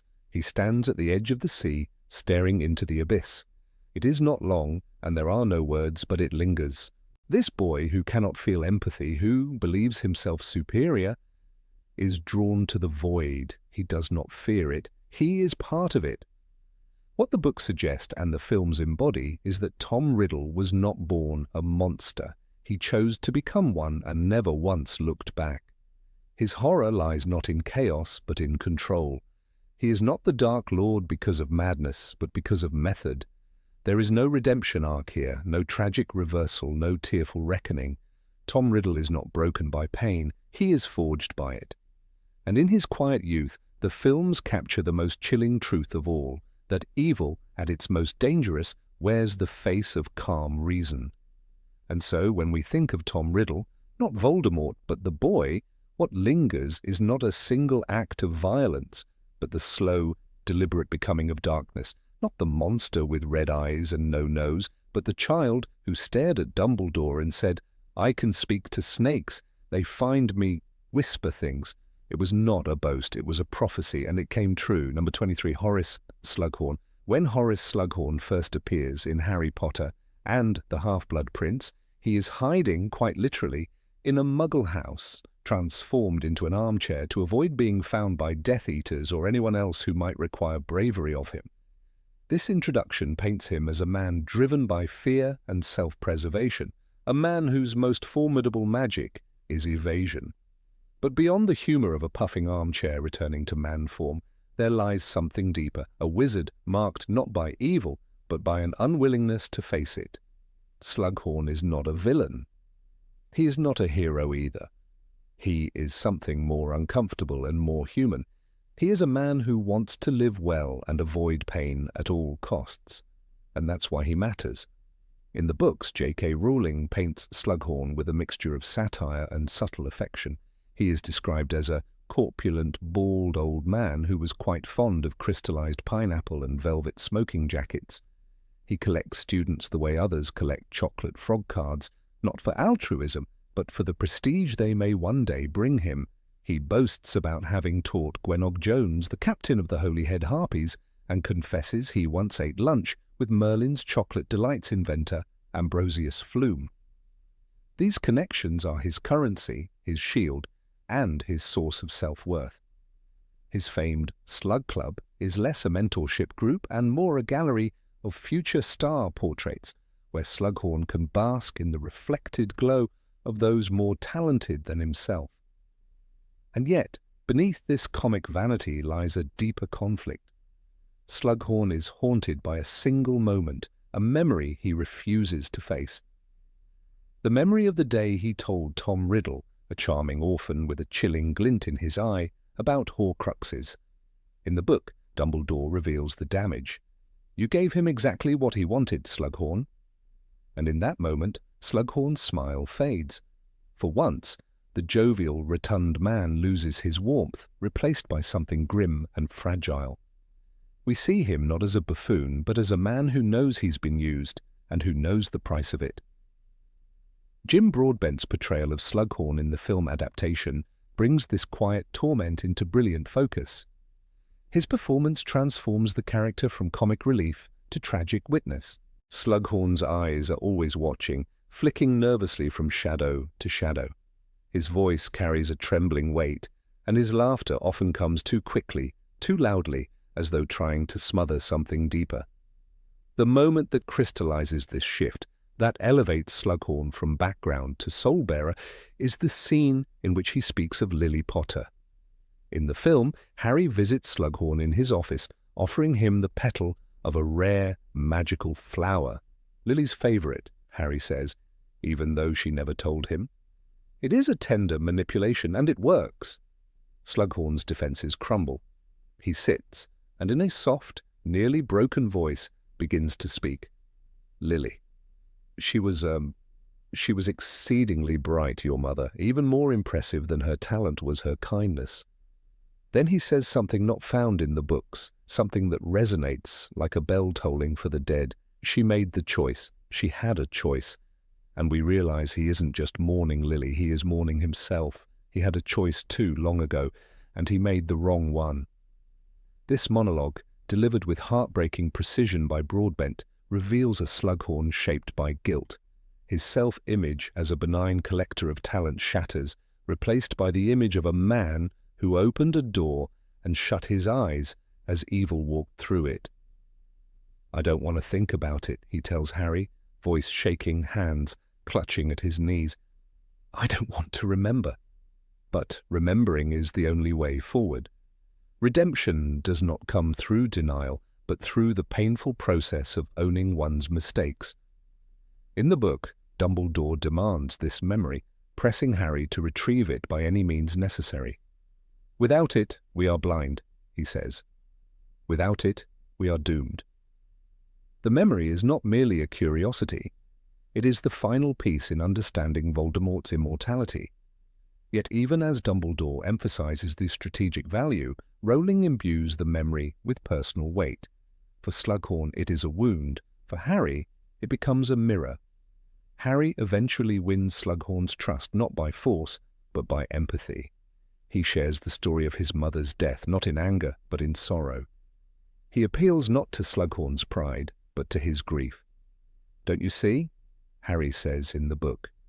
You loved her, and she wouldn't have wanted you to hide. In that moment, Harry becomes not just a boy, but a conduit for redemption. Slughorn yields. He gives the memory, and in doing so he begins the long, uncertain path toward forgiveness. What makes Slughorn such a compelling figure is that he is not purely selfish. He is not purely kind. He exists in the uneasy space between. He genuinely loves his students, but he loves the powerful ones more. He regrets helping Tom Riddle, but only because it makes him feel weak and tainted. He joins the final battle at Hogwarts, not out of bravado, but because running would be worse. He is a man constantly negotiating with his own cowardice. Rowling gives us a quote from Slughorn that encapsulates his contradictions perfectly. I'm an old man, Albus, a tired old man. I've come back to Hogwarts because I must, because I was asked. There is duty in him, however reluctant. And when the final hour comes, he fights. In the Battle of Hogwarts, Slughorn appears beside Professors McGonagall and Kingsley Shacklebolt, hurling spells at Voldemort himself. It is a small redemption, but it is real. The man who once turned into a chair now stands his ground. And perhaps that is the most human part of Slughorn's journey. He is not reborn in a blaze of glory. He is not forgiven with trumpets. He simply makes the right choice after so many wrong ones. And he does so trembling, afraid, but determined. In a world of heroes and villains, Horace Slughorn reminds us of the people in between, the people who look away then back, the ones who stumbled toward courage instead of leaping into it. His vanity never leaves him completely. In the Deathly Hallows, he is still name-dropping, still draping himself in velvet, still savouring the sweetness of being near greatness, but he is also there, present, risking his life. He has not been transformed into a new man. He has revealed the complexity of the man he already was. A man full of contradictions, proud and ashamed, brilliant and blind, terrified and kind. There's an undercurrent of loneliness in Slughorn that Broadbent brings to life with startling intimacy. In a scene not written in the books but vividly imagined in the film, Slughorn looks at Harry with watery eyes and says, "You remind me of her, not just in looks. In here." He taps his chest. "In your heart." That line, simple and unscripted in Rowling's prose, becomes a bridge, a connection between past and present, between mistake and meaning. Slughorn, for all his errors, becomes a bearer of memory, not the kind that lives in a vial, but the kind that aches and redeems. Tom Riddle saw something in Slughorn, a crack in his armour, a weakness to exploit. But Lily Evans saw something else. She saw a man who believed in her. That difference, as subtle as it may seem, is the fulcrum on which Slughorn's life balances. He became a teacher not to change the world, but to be near those who might. He feared his own power, distrusted his influence. And yet, when it mattered, he gave Harry the truth. That truth saved lives. In the world of Hogwarts, where bravery often takes the form of duels and dragons, Horace Slughorn represents another kind of courage, the courage to confront oneself, the courage to admit you were wrong, the courage to return to the place where it all went wrong and try to make it right. His battle is not waged with wands, but with memory, and in the end, he wins. So when we remember Slughorn, let's remember not just the man who adored pineapple and wore silly hats. Let's remember the one who hid his shame in a bottle and then let it out. The one who opened a door for evil and then opened it again for redemption. The one who laughed too loudly and feared too deeply. A man of velvet robes and broken hearts. That, perhaps, is Slughorn's greatest lesson. Not potions or connections, but the truth that being good is not the absence of failure. It is the decision to keep trying even when you've failed before. Number 24, Remus Lupin. Of all the characters in the Harry Potter universe, few evoke such quiet reverence and emotional warmth as Remus John Lupin. Introduced in Harry Potter and the Prisoner of Azkaban, Lupin instantly stood apart from the many other adult wizards in the series. He wasn't flashy like Gilderoy Lockhart, or stern like Professor McGonagall. He entered the story with tired eyes, a threadbare coat, and a soft-spoken demeanour that masked a storm of inner battles. But in those very first scenes aboard the Hogwarts Express, as he gently defended Harry, Ron, and Hermione from a soul-sucking Dementor, something profound happened. Readers felt safe with him. And on screen, this effect was only magnified. In J.K. Rowling's writing, Lupin is marked by restraint. He is wise, intelligent, and deeply moral, but he's also a man haunted by shame, by poverty, by a secret he never chose, lycanthropy. He was shabby, but he had an air of quiet authority, Rowling writes. That shabbiness is symbolic. Lupin carries the scars of marginalization, not just the ones inflicted by Fenrir Greyback's bite. His entire life has been shaped by exclusion, and yet despite the weight of his past, he teaches defense against the dark arts with clarity, compassion, and humor. He does not brag, he does not punish, he makes students believe they can be brave. This quiet mentorship blooms most vividly in his bond with Harry. In Prisoner of Azkaban, Lupin doesn't just teach Harry how to conjure a Patronus, he teaches him how to resist despair. "You have nothing to be afraid of, Harry," he says with firm kindness. "You are not weak." In that moment, Harry doesn't just learn a spell. He begins to heal. The loss of his parents, the trauma of his past, all of it is acknowledged, not dismissed. Lupin doesn't tell him to be strong. He tells him that he is strong. And for a boy so often told he is special in ways that feel burdensome, this kind of support is life-giving. But as the series progresses, Lupin becomes harder to understand. In Harry Potter and the Half-Blood Prince, he appears less often. He is working undercover among the werewolves, trying to sow doubt among those aligned with Voldemort. It's noble work and dangerous, but readers only see glimpses of it. And by the time we meet him again in Deathly Hallows, something has shifted. His relationship with Tonks, once a promise of light in the darkness, is fraught with insecurity. He doubts his worth as a husband and father. He offers to leave Tonks and their unborn child to join Harry on his mission. For readers, it's confusing. even painful. Why would Lupin, the kind, grounded man we loved, run away from responsibility? This is where the films give us something special. In Alfonso Cuarón's Prisoner of Azkaban, David Thewlis crafts a Lupin who is not just a teacher, he is a survivor. Thewlis's Lupin doesn't hide behind robes or wand work. He hides behind smiles, behind tea, behind soft-spoken words that mask a deep loneliness. The moment he tells Harry about his parents, "They were my friends, you should have known them," there's a pause, a slight quiver in his voice, and something in his eyes that breaks your heart. He carries the grief of an entire generation. Thewlis never oversells the tragedy. He plays Lupin with quiet eyes and controlled movements. There's a scene, barely a minute long, where Lupin stands on the Hogwarts bridge, coat flapping in the wind, gazing out into the hills. There are no words, but it says everything. He is watching over the school, over the children, and maybe remembering the days when he too was just a boy here, alongside James, Sirius, and Peter. There is always memory in his silences. His relationship with Harry in the films is even more tactile than in the books. In one scene, after a particularly grueling Patronus lesson, Lupin places a hand on Harry's shoulder and says, "You're doing brilliantly." It's not a line from the book, but it resonates. Harry looks up at him not just with respect, but with need. Lupin becomes the closest thing Harry ever has to a father during his school years. More than Sirius, who burns bright and reckless, Lupin is the steady flame, small but enduring. In the Order of the Phoenix film, Lupin is often in the background, quiet, observant, but his presence is grounding.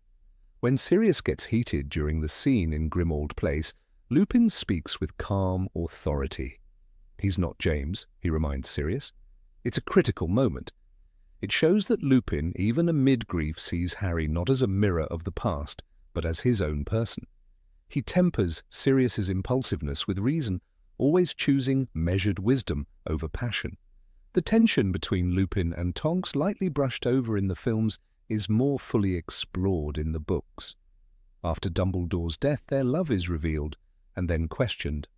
Lupin's guilt at bringing a child into a world where he feels he doesn't belong is almost unbearable. He tells Harry in Deathly Hallows, "I'm not being cowardly, you don't understand. He would be better off without a father who has to live in hiding for the rest of his life." Harry, shaken and angry, fires back, "My father died trying to protect my mother. If you've got to know, he was younger than you are now." It's a hard scene. Two people who care for each other clashing in the heat of war, but it's also revealing. Lupin's fear isn't just about being a werewolf, it's about the legacy of pain he believes he carries. He doesn't want to pass that on to his son. It is, in its own way, an act of love. A mistaken one, yes, but deeply human. In the film, this moment is absent. But Thewlis's portrayal throughout gives it subtext. His Lupin always looks like he's carrying something he hasn't said. He walks a little slower. His eyes search a little deeper. When he and Tonks die during the Battle of Hogwarts, it's almost too quiet. In the book, their deaths are revealed in passing. Remus Lupin and Nymphadora Tonks, pale and still and peaceful-looking, apparently sleeping beneath the dark, enchanted ceiling. There is no final scene, no heroic last stand, just silence. And perhaps that's fitting. Lupin never wanted the spotlight. He was never a hero in the traditional sense, but he gave everything. There is a haunting symmetry in Lupin's fate. He, who taught Harry to repel Dementors, dies just as the war is ending, unable to witness the world he helped save. He leaves behind a son, Teddy, who, like Harry, will grow up without his parents. But also like Harry, he will grow up surrounded by people who loved them. "You'll be godfather to Teddy, won't you?" Lupin asks Harry. And with that, a circle closes.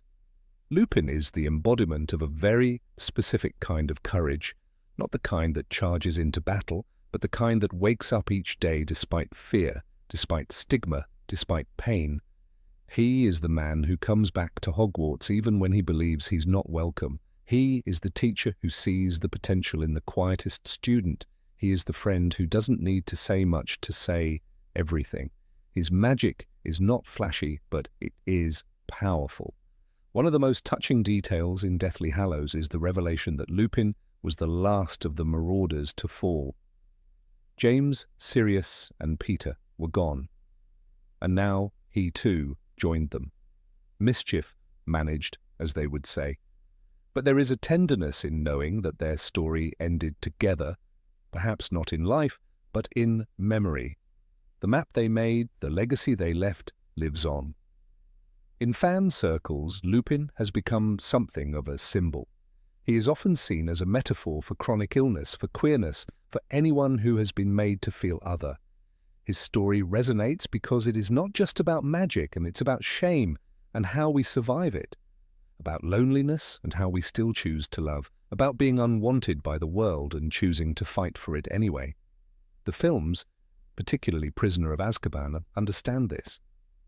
Cuarón's direction, with its moody skies and long silences, gives space for Lupin to exist not just as a plot device but as a person. David Thewlis gives one of the most nuanced performances in the entire series. He doesn't play Lupin as tragic, he plays him as tired, as careful, as kind. That choice elevates every scene he's in. You believe him when he smiles, you ache when he sighs. Even now, years after the final film was released, Lupin remains one of the most beloved characters in the fandom. Not because he was the strongest or the most powerful, but because he was real, because he struggled, because he cared. He wasn't perfect. He was anxious and withdrawn and sometimes made the wrong call, but he always came back, always tried again. There is a line in Prisoner of Azkaban that sums him up best. When Harry asks Lupin why he resigned, the professor simply says, "Parents will not want a werewolf teaching their children." Harry, stunned, responds, "But you're the best defense against the dark arts teacher we've ever had." And Lupin, with that sad smile, replies, "Thank you, Harry. It's brief, but it cuts deep, the injustice of it, the quiet dignity with which Lupin accepts it. The knowledge that sometimes the world doesn't recognize goodness until it's gone. Perhaps that is why we hold on to him. Because in a world full of spectacle, Lupin teaches us the value of subtlety. Because in a story about chosen ones and prophecies, he reminds us that heroism is often silent. And because in a saga about death and loss, he gives us a different kind of hope, one that whispers, even broken people can still change the world. Number 25, Molly Weasley. Of all the mothers in the wizarding world, few command the kind of awe and affection that Molly Weasley needs does. With her fiery hair and no-nonsense attitude, Molly is the heartbeat of the Weasley family, and in many ways the emotional core of the entire Harry Potter series. Her love is not passive or silent, it is roaring, fierce, and, when necessary, deadly. Nowhere is this clearer than in her unforgettable battle with Bellatrix Lestrange during the Battle of Hogwarts, a moment that transformed her from warm-hearted caregiver to legendary warrior. We first meet Molly Weasley on Platform 934, where she's helping her children, Bill, Charlie, Percy, Fred, George, Ron, and Ginny, navigate the gateway to the Hogwarts Express. To Harry, she's the first adult in his life who doesn't overlook or ignore him. She smiles at him, offers him help, and treats him as one of her own without knowing his fame. "Now what's the platform number?" she asks aloud, pretending not to know, a clever tactic to help her younger children learn by doing. It's a subtle, powerful introduction. In just a few lines we see her warmth, her intelligence, and her motherly instincts. Throughout the books, Molly is a symbol of stability, comfort, and unconditional love. Her home, the Burrow, is messy and cramped, but filled with magic, laughter, and the smell of home-cooked food. For Harry, who grew up with cold meals and colder guardians, Molly represents the kind of love he never thought he'd have. She even sends him a Christmas jumper every year, knitted by hand, a seemingly small gesture, but for Harry, it's everything. It's a signal that someone is thinking of him, that he is not alone. But Molly isn't just warmth and knitting needles. She is also fierce, opinionated, and unafraid to confront danger when it threatens her family.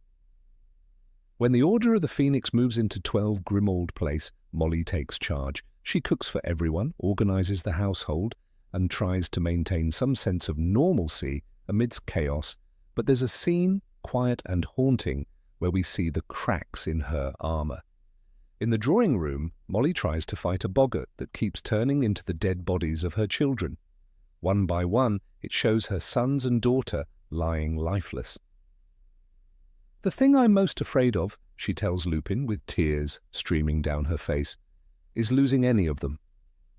It's a moment that reminds us that behind her strength lies a deep and constant fear, one only a mother truly understands.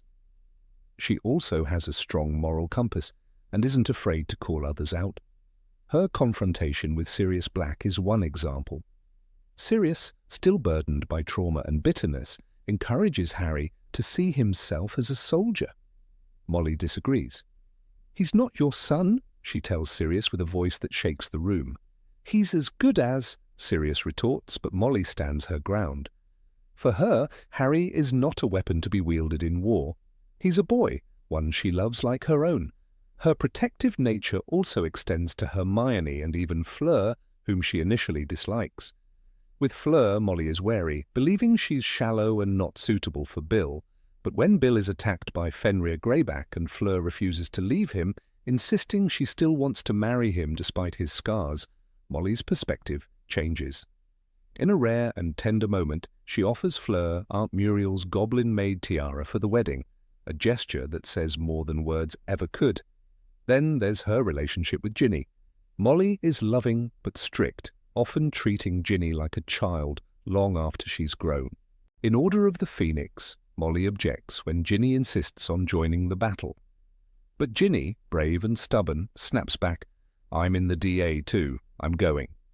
It's a telling moment, one where we see both mother and daughter fiercely committed to fighting for what they believe in, but nothing defines Molly Weasley more than what happens in the final book. During the Battle of Hogwarts, chaos reigns, spells fly, giants crash through walls, people fall, Fred dies, a death that rips the heart out of the Weasley family. The scene is devastating. Percy was shaking his brother and Ron was kneeling beside them, and Fred's eyes stared without seeing. Molly, we are told later, has to be held back. The pain of losing a child, her worst fear, made real. And then comes the moment that cements her place in wizarding legend. Bellatrix Lestrange, mad with glee, tries to kill Ginny. In the film, the scene plays out with terrifying urgency. Ginny dodges a lethal curse. Bellatrix laughs, wicked and unhinged, and then Molly steps in. Her voice cuts through the battle. "Not my daughter, you bitch!" It's a moment of raw, volcanic rage. No longer the sweet mother baking pies or sending jumpers. This is a lioness, a warrior, a mother whose love has transformed into righteous fury.